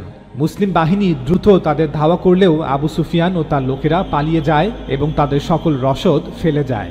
মুসলমানরা সেই ফেলে যাওয়া গম, যব ও মধু দিয়ে তৈরি খাবার সাউইক সংগ্রহ করে নেয়। এজন্যই এই অভিযানের নাম হয় গাজওয়াতুস সাউইক। এই গাজওয়াতুস সাউইকের কিছু সপ্তাহ পরই কাব ইবনু আশরাফ গোপনে মক্কা সফর করে এবং তৎকালীন কুরাইশদের নেতা আবু সুফিয়ানের সাথে সাক্ষাৎ করে। আমরা সবাই জানি যে কাব ইবনু আশরাফ ছিল মদিনার ইহুদি গোত্র বানু নাদিরের একজন নেতা। বানু নাদির মদিনা সনদের অধীনে মুসলিমদের সাথে চুক্তিবদ্ধ ছিল। এতদ সত্ত্বেও সে চুক্তি ভঙ্গ করে গোপনে মক্কা সফর করে শত্রুপক্ষের সাথে মিলিত হয়। ধারণা করা যায় যে সেই সংকটপূর্ণ সময়ে তার মক্কা যাওয়ার কারণ ছিল বদরের পর কুরাইশরা মনোবল হারিয়েছিল এবং মুসলমানরা রাজনৈতিকভাবে শক্তিশালী হচ্ছিল। কিছু কিছু রাওয়ায়াতে বলা হয়েছে যে কাব ইবনু আশরাফ মক্কা গিয়ে বদরে কুরাইশদের নিহত নেতাদের জন্য শোক প্রকাশ করে এবং তাদের হত্যার প্রতিশোধ নিতে উদ্বুদ্ধ করে। সে সেখানে কুরাইশ নেতাদের কাছে মুসলিমদের বিরুদ্ধে যুদ্ধের জন্য উস্কানিমূলক কবিতা পাঠ করে, যার অর্থ ছিল এমন, তোমরা যুদ্ধের উপযুক্ত, তোমরা প্রতিশোধ নাও, আমি তোমাদের সাথে আছি।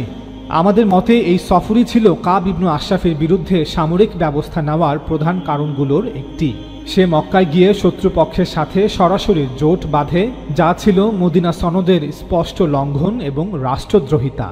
পুরো ঘটনা পর্যালোচনা করলে দেখা যায় যে কাব ইবনু আশরাফের অপরাধ ছিল মোট 4টি। 1. তার কর্মকাণ্ড ছিল সরাসরি যুদ্ধের উস্কানি ও রাষ্ট্রদ্রোহিতা। বদরের যুদ্ধে কুরাইশদের পরাজয়ের পর এবং মুসলমানদের বিজয়ের পর কাব ইবনু আশরাফ এতটাই ক্ষুব্ধ ছিল যে সে মক্কায় গিয়ে কুরাইশ নেতাদের উস্কানি দেয় ও তাদের সঙ্গে গোপনে জোট বাঁধে, যাতে তারা আবার মুসলিমদের বিরুদ্ধে যুদ্ধ শুরু করে। এটা সরাসরি যুদ্ধ ঘোষণার মতো ছিল। 2. সে মদিনা চুক্তি লঙ্ঘন করেছিল। কাব ইবনু আশরাফ ছিল ইহুদি বানু নাজির গোত্রের নেতা, যাদের সাথে মুসলমানদের একটি আন্তঃসম্প্রীতির চুক্তি ছিল, যা মদিনা সনদের মাধ্যমে প্রতিষ্ঠিত হয়েছিল। এই চুক্তি অনুযায়ী বানু নাজির গোত্র মদিনার অভ্যন্তরে শান্তি বজায় রাখবে এবং কোনো বহিঃশত্রুকে মুসলিমদের বিরুদ্ধে সহায়তা করবে না। কিন্তু কাব এই চুক্তি ভেঙে মক্কার কুরাইশদের সাথে মুসলিমদের বিরুদ্ধে যুদ্ধের জন্য হাত মেলায়, যা স্পষ্ট রাষ্ট্রদ্রোহ। 3. সে মুসলিম নারীদের নিয়ে অশ্লীল, অপমানজনক ও মানহানিকর কবিতা লিখত, যা শুধু অপমান নয় বরং মদিনা রাষ্ট্রে সামাজিক বিশৃঙ্খলা ও অস্থিরতার সৃষ্টি করে, ফাসাদ ফিল আরদের অপরাধ সংঘটিত করে। এটি একটি উগ্র মানসিকতা ও বিদ্বেষ ছড়ানোর কার্যক্রম ছিল। 4. রাসূলুল্লাহ সাল্লাল্লাহু আলাইহি ওয়াসাল্লামের হত্যা বা অপহরণের চক্রান্তের অভিযোগ। কিছু বর্ণনায় আছে যে কাব ইবনু আশরাফ রাসূলুল্লাহ সাল্লাল্লাহু আলাইহি ওয়াসাল্লামকে হত্যা বা অপহরণের ষড়যন্ত্রেও জড়িত ছিল, যদিও এটি কিছুটা বিতর্কিত। তবে তার সাধারণ কার্যকলাপ এবং অবস্থান থেকে এটা স্পষ্ট যে সে রাসূলুল্লাহ সাল্লাল্লাহু আলাইহি ওয়াসাল্লামের বিরুদ্ধে একাধিক ষড়যন্ত্রে লিপ্ত ছিল। বিভিন্ন রাওয়ায়াত অনুযায়ী একটি গোপন অভিযানের মাধ্যমে কাব ইবনু আশরাফকে হত্যা করা হয়, যা এক ধরনের টার্গেটেড মিলিটারি অপারেশন ছিল। এই ধরনের অভিযান সাধারণত রাষ্ট্রীয় নিরাপত্তা হুমকি ও যুদ্ধ ঘোষণা প্রতিরোধের জন্যই করা হয়, শুধুমাত্র মত প্রকাশ বা কটূক্তির জন্য নয়। সুতরাং কাব ইবনু আশরাফ শুধু নারীদের কটূক্তি করেনি, সে রাষ্ট্রদ্রোহ, চুক্তিভঙ্গ, যুদ্ধের উস্কানি, শত্রুপক্ষের সহায়তা এবং সমাজে বিদ্বেষ ছড়ানোর অপরাধে অভিযুক্ত ছিল। সে ফাসাদ ফিল আরদের অপরাধের অপরাধী ছিল, তাই তাকে হত্যা করা হয়েছিল একটি আক্রমণাত্মক রাজনৈতিক ও সামরিক হুমকি হিসেবে, কেবল মত প্রকাশ বা কবিতার কারণে নয়। আমরা বলবো, যদি বাস্তবতা এমন হতো যে কাব ইবনু আশরাফ শুধু রাসূলুল্লাহ সাল্লাল্লাহু আলাইহি ওয়াসাল্লামকে কটূক্তি করেছে, তাহলে হয়তো তাকে মদিনার মুনাফিক উবাই ইবনে কাবের মতোই ছেড়ে দেওয়া হতো। উবাই ইবনু কাব রাসূলুল্লাহ সাল্লাল্লাহু আলাইহি ওয়াসাল্লামকে নীচ বললেও তাকে কোনো শাস্তি দেয়া হয়নি। আশা করি আমরা প্রমাণ করতে পেরেছি যে তাৎক্ষণিক আবেগ বা কটূক্তির জন্য কাব ইবনু আশরাফকে হত্যা করা হয়নি। তাকে হত্যা করা হয়েছে কারণ সে ছিল একজন সক্রিয় ষড়যন্ত্রকারী, যার কর্মকাণ্ড মুসলিম রাষ্ট্রের নিরাপত্তার জন্য স্পষ্ট হুমকি ছিল। এজন্যই ইমাম আবু হানিফা এবং হানাফি আলেমরা বলেন যে রাসূল সাল্লাল্লাহু আলাইহি ওয়াসাল্লামের কটূক্তিকারী অমুসলিম হলে তাকে শাস্তি হিসেবে হত্যা করা যাবে না। হানাফি মাযহাবের মৌলিক গ্রন্থসমূহ এবং প্রাচীন হানাফি আলেমদের দৃষ্টিভঙ্গিতে কাব ইবনু আশরাফের হত্যাকে কেবল কটূক্তি শাস্তি নয়, বরং রাষ্ট্রদ্রোহ, চুক্তিভঙ্গ ও শত্রুপক্ষের সাথে হাত মেলানো শাস্তি হিসেবেই ব্যাখ্যা করা হয়েছে। চলুন এবার আবু রাফে আব্দুল্লাহ ইবনু আবুল হুকাইকের ঘটনাটি আপনাদের পড়ে শোনাই। বারাআ রাদিয়াল্লাহু তাআলা আনহু হতে বর্ণিত, তিনি বলেন, রাসূলুল্লাহ সাল্লাল্লাহু আলাইহি ওয়াসাল্লাম আব্দুল্লাহ ইবনু আতিককে আমির বানিয়ে তার নেতৃত্বে আনসারদের কয়েকজন সাহাবীকে ইয়াহুদি আবু রাফির হত্যার উদ্দেশ্যে প্রেরণ করেন। আবু রাফি রাসূলুল্লাহ সাল্লাল্লাহু আলাইহি ওয়াসাল্লামকে কষ্ট দিত এবং এ ব্যাপারে লোকদেরকে সাহায্য করত। হিজাজ ভূমিতে তার একটি দুর্গ ছিল যেখানে সে বাস করত। তারা যখন তার দুর্গের কাছে গিয়ে পৌঁছলেন তখন সূর্য ডুবে গেছে এবং লোকজন নিজেদের পশুপাল নিয়ে রওনা হয়েছে নিজ নিজ গৃহে। আব্দুল্লাহ ইবনে আতিক তার সাথীদেরকে বললেন, তোমরা তোমাদের স্থানে বসে থাকো, আমি চললাম ভিতরে প্রবেশ করার জন্য। এরপর তিনি সামনের দিকে এগিয়ে গিয়ে দরজার কাছে পৌঁছলেন এবং কাপড় দ্বারা নিজেকে এমনভাবে ঢাকলেন যেন তিনি প্রাকৃতিক প্রয়োজনে রত আছেন। তখন সবাই ভিতরে প্রবেশ করলে দুর্গের দারোয়ান তাকে ডেকে বলল, ওহে আব্দুল্লাহ, ভিতরে ঢুকতে চাইলে ঢুকে পড়ো, আমি এখনই দুর্গের দরজা বন্ধ করে দেব। আমি তখন ভিতরে প্রবেশ করলাম এবং আত্মগোপন করে থাকলাম। দুর্গের ভেতরে বসবাসকারী সকলে ভেতরে প্রবেশ করার পর সে দরজা বন্ধ করে দিল এবং একটি প্যারেকের সঙ্গে চাবিটা লটকিয়ে রাখল। আব্দুল্লাহ ইবনে আতিক রাদিয়াল্লাহু তাআলা আনহু বলেন, এরপর আমি চাবিটার দিকে এগিয়ে গেলাম এবং চাবিটা নিয়ে দরজাটি খুললাম। আবু রাফির নিকট রাতের বেলায় গল্পের আসর বসত। এ সময় সে তার উপরতলার কামরায় অবস্থান করছিল। রাত গভীর হলে গল্পের আসরে আগত লোকজন চলে গেল। আমি সিঁড়ি বেয়ে তার কাছে গিয়ে পৌঁছলাম। এ সময় আমি একটি করে দরজা খুলছিলাম এবং ভিতর দিক থেকে তা আবার বন্ধ করে দিয়ে যাচ্ছিলাম, যাতে লোকজন আমার ব্যাপারে জানতে পারলেও হত্যা না করা পর্যন্ত আমার নিকট পৌঁছতে না পারে। আমি তার কাছে গিয়ে পৌঁছালাম। এ সময় সে একটি অন্ধকার কক্ষে তার পরিবারের মাঝে শুয়েছিল। কক্ষের কোন অংশে সে শুয়ে আছে আমি তা বুঝতে পারছিলাম না, তাই আবু রাফে বলে ডাক দিলাম। সে বলল, কে আমাকে ডাকছো? আমি তখন আওয়াজটি লক্ষ্য করে এগিয়ে গিয়ে তরবারি দ্বারা প্রচণ্ড জোরে আঘাত করলাম। আমি তখন কাঁপছিলাম। এ আঘাতে আমি তার কোনো কিছুই করতে পারলাম না। সে চিৎকার করে উঠলে আমি কিছুক্ষণের জন্য বাইরে চলে আসলাম। এরপর পুনরায় ঘরে প্রবেশ করে কণ্ঠস্বর পরিবর্তন করতো তার আপন লোকের ন্যায় জিজ্ঞাসা করলাম, আবু রাফে, এ আওয়াজ হলো কিসের? সে বলল, তোমার মায়ের সর্বনাশ হোক, একটু আগে ঘরের ভেতর এসে কে যেন আমাকে তরবারি দ্বারা আঘাত করেছে। আব্দুল্লাহ ইবনে আতিক রাদিয়াল্লাহু তাআলা আনহু বলেন, তখন আমি আবার তাকে ভীষণ আঘাত করলাম। এবং মারাত্মকভাবে ক্ষত বিক্ষত করে ফেললাম, কিন্তু তাকে হত্যা করতে পারিনি। তাই তরবারির ধারালো দিকটি তার পেটের উপর চেপে ধরলাম এবং পিঠ পার করে দিলাম। এবার আমি নিশ্চিত রূপে বুঝলাম যে এখন আমি তাকে হত্যা করতে পেরেছি। এরপর আমি এক এক করে দরজা খুলে নিচে নামতে শুরু করলাম। নামতে নামতে সিঁড়ির শেষ প্রান্তে এসে পৌঁছালাম। পূর্ণিমার রাত্র ছিল। চাঁদের আলোতে তাড়াহুড়ার মধ্যে সঠিকভাবে অনুধাবন করতে না পেরে আমি মনে করলাম সিঁড়ির সকল ধাপ অতিক্রম করে আমি মাটির নিকটে এসে পড়েছি, কিন্তু তখনও একটি ধাপ অবশিষ্ট ছিল। তাই নিচে পা রাখতেই আমি পড়ে গেলাম। অমনি আমার পায়ের গোছার হাড় ভেঙে গেল। আমি আমার মাথার পাগড়ি খুলে পাখানা বেঁধে নিলাম এবং একটু হেঁটে গিয়ে দরজার সামনে বসে রইলাম। মনে মনে স্থির করলাম, আবু রাফির মৃত্যু সম্পর্কে নিশ্চিত না হয়ে আজ রাতে আমি এখান থেকে যাব না। ভোর রাতে মোরগের ডাক আরম্ভ হলে মৃত্যু ঘোষণাকারী প্রাচীরের উপরে উঠে ঘোষণা করল, হিজাজ অধিবাসীদের অন্যতম ব্যবসায়ী আবু রাফির মৃত্যু সংবাদ শোনো। তখন আমি আমার সাথীদের নিকট গিয়ে বললাম, তাড়াতাড়ি চলো, আল্লাহ আবু রাফিকে হত্যা করেছেন। এরপর নবী সাল্লাল্লাহু আলাইহি ওয়াসাল্লামের নিকট গেলাম এবং সমস্ত ঘটনা খুলে বললাম। তিনি বললেন, তোমার পা লম্বা করে বিছিয়ে দাও। আমি আমার পা লম্বা করে দিলে তিনি তাতে স্বীয় হাত বুলিয়ে দিলেন। তাতে এমন সুস্থ হলাম যেন আমি কোনো আঘাতই পাইনি। বুখারী হাদিস নং 4039। লক্ষ্য করুন, এই হাদিসে বলা হচ্ছে, ওয়াকানা আবু রাফি' ইউযি রাসূলুল্লাহ সাল্লাল্লাহু আলাইহি ওয়াসাল্লাম ওয়া ইউঈনু আলাইহি, অর্থাৎ আবু রাফে রাসূলুল্লাহ সাল্লাল্লাহু আলাইহি ওয়াসাল্লামকে কষ্ট দিত এবং এ ব্যাপারে লোকদেরকে সাহায্য করত। কাব ইবনু আশরাফের হাদিসের ন্যায় এখানেও কষ্ট দেওয়া বলা হলেও হাদিসে বিস্তারিত বর্ণনা নেই যে সেটা আসলে কি ছিল। নবী সাল্লাল্লাহু আলাইহি ওয়াসাল্লামকে নিয়ে বাজে কবিতা নাকি নবী সাল্লাল্লাহু আলাইহি ওয়াসাল্লামকে দেয়া কোনো গালি। তবে এই হাদিসের পরের অংশে ঠিকই বলা হয়েছে, ওয়া ইউঈনু আলাইহি, আবু রাফে এ ব্যাপারে লোকদেরকে সাহায্য করত। চলুন এবার জেনে আসি যে এই হাদিসে কষ্ট দেওয়া এবং লোকদেরকে সাহায্য করা দিয়ে কোন দিকে ইঙ্গিত করা হয়েছে এবং আবু রাফিকে কেন এবং কি প্রেক্ষাপটে হত্যা করা হয়েছিল। ইতিহাসের সকল ছাত্রই জানে যে উহুদের যুদ্ধের পর তৃতীয় অথবা চতুর্থ হিজরিতে রাসূলুল্লাহ সাল্লাল্লাহু আলাইহি ওয়াসাল্লামকে হত্যার ষড়যন্ত্র এবং মদিনা চুক্তির ভঙ্গের কারণে ইহুদি গোত্র বানু নাজিরকে মদিনা থেকে নির্বাসিত করা হয়। তখন তারা মদিনার পার্শ্ববর্তী অঞ্চল খাইবারে গিয়ে বসবাস শুরু করে। আবু রাফে আব্দুল্লাহ ইবন আবি আল হুকাইক বানু নাজির গোত্রেরই একজন বিশিষ্ট নেতা ও সম্পদশালী ব্যক্তি ছিল। বানু নাজির মদিনা থেকে নির্বাসিত হলে আবু রাফিও তাদের সাথে খাইবারে চলে যায় এবং সেখান থেকে মুসলিমদের বিরুদ্ধে রাজনৈতিক ও সামরিক ষড়যন্ত্র চালিয়ে যেতে থাকে। সে মক্কার কুরাইশদের সাথে আরো ঘনিষ্ঠ সম্পর্ক তৈরি করে এবং খন্দকের যুদ্ধের সময় মদিনার বিরুদ্ধে আরব জোট গঠনে সাহায্য করে। সেই যুদ্ধে সে শত্রুদের অস্ত্র, রসদ ও অর্থ সরবরাহ করে যাতে মুসলমানদের এবং মদিনা রাষ্ট্রকে ধ্বংস করা যায়। ইসলামী ইতিহাসের বিভিন্ন সূত্রে উল্লেখ আছে যে খন্দক বা আহজাবের যুদ্ধে সে মুসলিম বিরোধী গোষ্ঠীগুলোকে একত্রিত করে এবং মদিনা আক্রমণের পরিকল্পনায় সক্রিয় ভূমিকা রাখে। এদিকে ইঙ্গিত করেই বুখারীর হাদিসে বলা হয়েছে, আবু রাফে রাসূলুল্লাহ সাল্লাল্লাহু আলাইহি ওয়াসাল্লামকে কষ্ট দিত এবং এ ব্যাপারে লোকদেরকে সাহায্য করত। লক্ষ্য করুন, কাব ইবনে আশরাফের হাদিসের ন্যায় আবু রাফের এই হাদিসটিও ইমাম বুখারী মাগাজি যুদ্ধ অধ্যায়ে অন্তর্ভুক্ত করেছেন।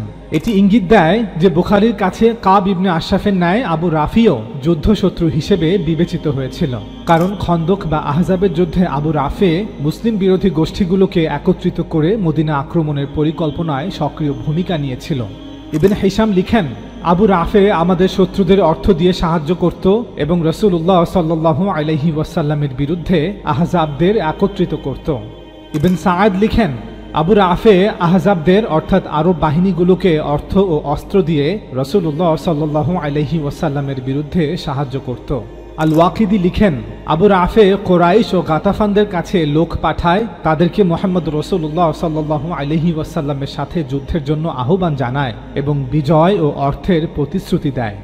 তাবারি লিখেন, খন্দকের যুদ্ধে আবু রাফে রাসূলুল্লাহ সাল্লাল্লাহু আলাইহি ওয়াসাল্লামের শত্রুদের কাছে অস্ত্র ও খাদ্য সরবরাহ করত। সংক্ষেপে আবু রাফের হত্যার মূল কারণ ছিল খন্দকের যুদ্ধে মুসলিমদের বিরুদ্ধে রাজনৈতিক ও সামরিক ষড়যন্ত্র, খন্দকের যুদ্ধে শত্রুপক্ষকে অর্থ, অস্ত্র ও রসদ সরবরাহ, খন্দকের যুদ্ধে মদিনা আক্রমণের পরিকল্পনায় অংশগ্রহণ, মদিনার ইসলামী রাষ্ট্রের নিরাপত্তার জন্য হুমকি। হানাফি মাযহাবের মৌলিক গ্রন্থসমূহ এবং প্রাচীন হানাফি আলেমদের মতে আবু রাফির মতো ঘটনাগুলোকে প্রত্যক্ষভাবে শুধু শাতিম বা ব্লাসফেমি হিসেবে দেখা উচিত নয়, বরং এগুলোকে বলা হয়েছে রাজনৈতিক সামরিক অপরাধ, চুক্তিভঙ্গ ও শত্রুপক্ষকে সহযোগিতা অর্থায়ন। এই কারণে হত্যার বিধান প্রযোজ্য হয়েছিল। এটাই হানাফি রীতির প্রচলিত ব্যাখ্যা, যা বর্তমান যুগের হানাফি আলেমরা লুকিয়ে রাখার চেষ্টা করে। চলুন এবার আব্দুল্লাহ ইবনে খাতালের ঘটনাটি আপনাদের পড়ে শোনাই। আনাস ইবনে মালিক রাদিয়াল্লাহু তাআলা আনহু বর্ণনা করেন, মক্কা বিজয়ের সময় রাসূলুল্লাহ সাল্লাল্লাহু আলাইহি ওয়াসাল্লাম যখন মক্কায় প্রবেশ করেন, তখন তিনি মাথায় লৌহ শিরস্ত্রাণ পরিহিত ছিলেন। মাথা হইতে উহা যখন খুলিয়া রাখিলেন, তখন এক ব্যক্তি আসিয়া বলিল, হে আল্লাহর রাসূল, ইবন খাতাল কাবার গিলাফ ধরিয়া দাঁড়াইয়া রহিয়াছে। রাসূলুল্লাহ সাল্লাল্লাহু আলাইহি ওয়াসাল্লাম বলিলেন, তাহাকে হত্যা করো। মুয়াত্তা ইমাম মালিক, হাদিস নং 250। ইমাম মালিকের মুয়াত্তা হতে এই হাদিসটি ইমাম বুখারীও বর্ণনা করেছেন। আনাস ইবনু মালিক রাদিয়াল্লাহু তাআলা আনহু হতে বর্ণিত, মক্কা জয়ের বছর আল্লাহ রাসূল সাল্লাল্লাহু আলাইহি ওয়াসাল্লাম মাথায় শিরস্ত্রাণ পরা অবস্থায় প্রবেশ করেন। যখন তিনি তা খুলে ফেললেন, এক ব্যক্তি এসে বলল, ইবনু খাতাল কাবার পর্দা ধরে আছে, যাতে তাকে ক্ষমা করে দেয়া হয়। আল্লাহ রাসূল সাল্লাল্লাহু আলাইহি ওয়াসাল্লাম বলেন, তাকে কতল করো। বুখারী, হাদিস নং 3044।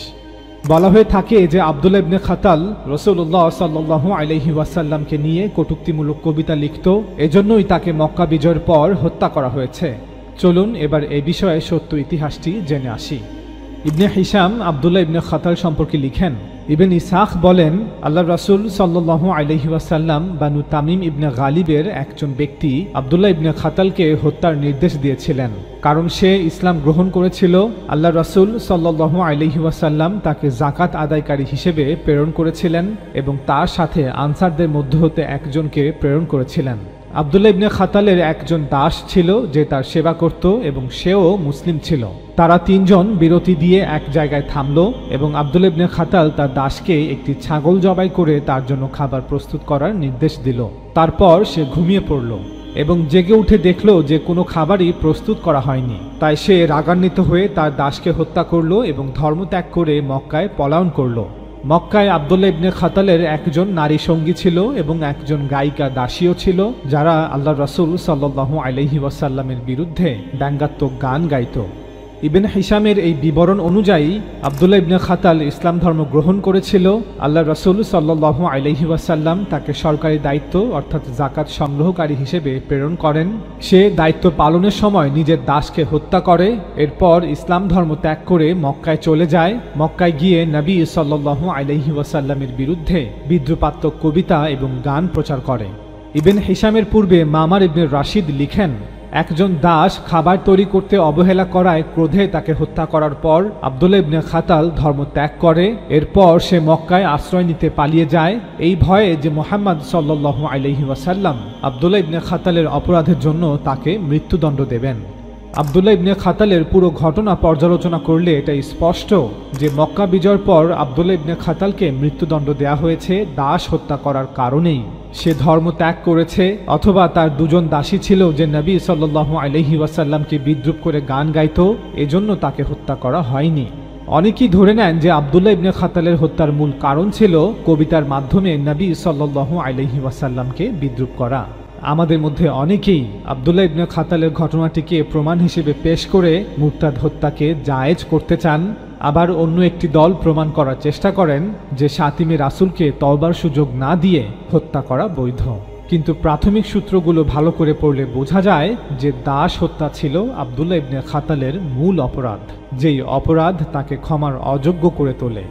চলুন এবার জেনে আসি যে আব্দুল্লাহ ইবনে খাতালের সেই দুইজন গায়িকা দাসীকে কি শাস্তি দেয়া হয়েছিল।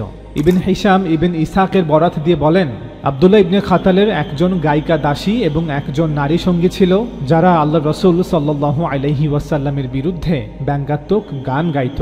তাই রাসূল সাল্লাল্লাহু আলাইহি ওয়াসাল্লাম তাদেরকেও আব্দুল্লাহ ইবনে খাতালের সাথে হত্যা করার নির্দেশ দিলেন। তাবারি লিখেন, মক্কা বিজয়ের দিন আল্লাহ রাসূল সাল্লাল্লাহু আলাইহি ওয়াসাল্লাম তিনজন মহিলাকে হত্যার নির্দেশ দিয়েছিলেন, যাদের মধ্যে আব্দুল্লাহ ইবনে খাতালের দুইজন গায়িকা দাসীও ছিল। তারা দুজন আল্লাহ রাসূল সাল্লাল্লাহু আলাইহি ওয়াসাল্লামের বিরুদ্ধে ব্যঙ্গাত্মক গান গাইত। তাদের একজন নিহত হয়, অন্যজন পালিয়ে যায় এবং পরে ইসলাম গ্রহণ করে। তাবারি বর্ণিত এই রাওয়ায়াত অনুযায়ী শাতিমে রাসূলের তওবা কবুল করা হয় যদি সে ইসলাম গ্রহণ করে।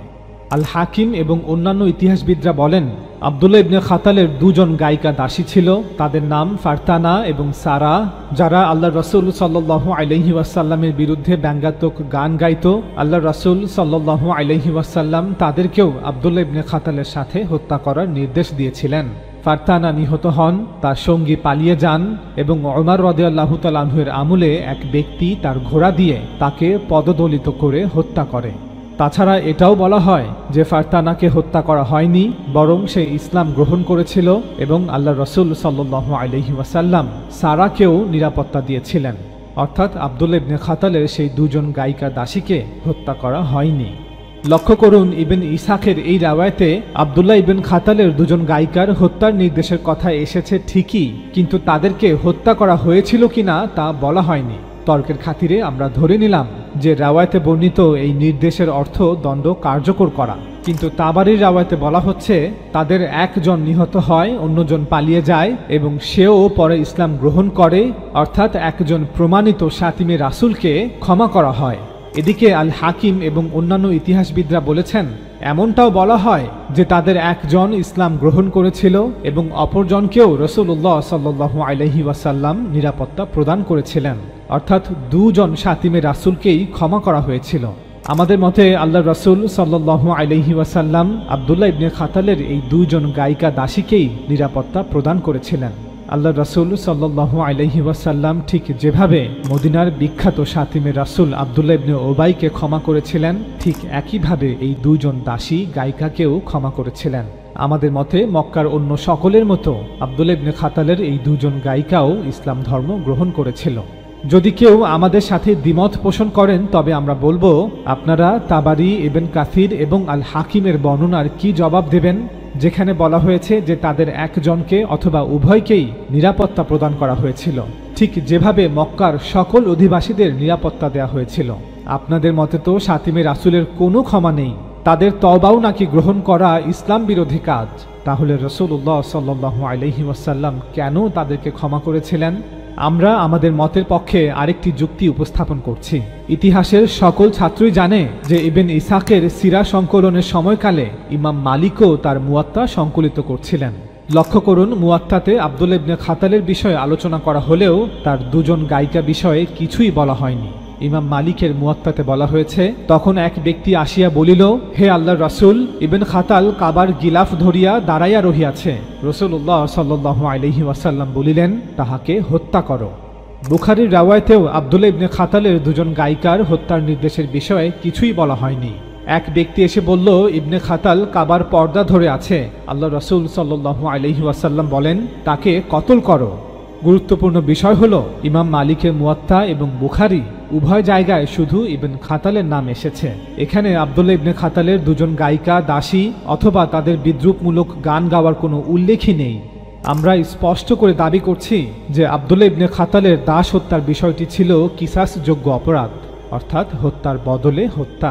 কোরআনের আয়াতে এর শাস্তি সরাসরি মৃত্যুদণ্ড, কিন্তু মালিক বা মুনিবের আদেশে রাসূলুল্লাহ সাল্লাল্লাহু আলাইহি ওয়াসাল্লামকে নিয়ে কটূক্তিমূলক কবিতা পাঠ করা কোরআন ও সুন্নাহর বিধানে মৃত্যুদণ্ডযোগ্য অপরাধ নয়। এজন্যই রাসূলুল্লাহ সাল্লাল্লাহু আলাইহি ওয়াসাল্লাম তাদেরকে ক্ষমা করে দিয়েছিলেন। মক্কার প্রায় সকল মুশরিকরাই রাসূলুল্লাহ সাল্লাল্লাহু আলাইহি ওয়াসাল্লামকে নবুয়তে 23 বছর ধরে কটূক্তি করেছে, তাকে পাগল বলেছে, জাদুকর বলেছে, মিথ্যাবাদী, প্রতারক বলেছে। যেহেতু এগুলো কোনো শাস্তিযোগ্য অপরাধ ছিল না, তাই রাসূলুল্লাহ সাল্লাল্লাহু আলাইহি ওয়াসাল্লাম মক্কার সকল মুশরিকদেরকেই ক্ষমা করে দিয়েছিলেন। একইভাবে মদিনার বিখ্যাত মুনাফিক আব্দুল্লাহ ইবনে উবাই আল্লাহ রাসূল সাল্লাল্লাহু আলাইহি ওয়াসাল্লামকে প্রকাশ্যে নীচ বললেও রাসূলুল্লাহ সাল্লাল্লাহু আলাইহি ওয়াসাল্লাম তাকেও ক্ষমা করে দিয়েছিলেন। তার জানাজায় শরীক হয়ে তার জন্য ক্ষমার প্রার্থনা করেছিলেন।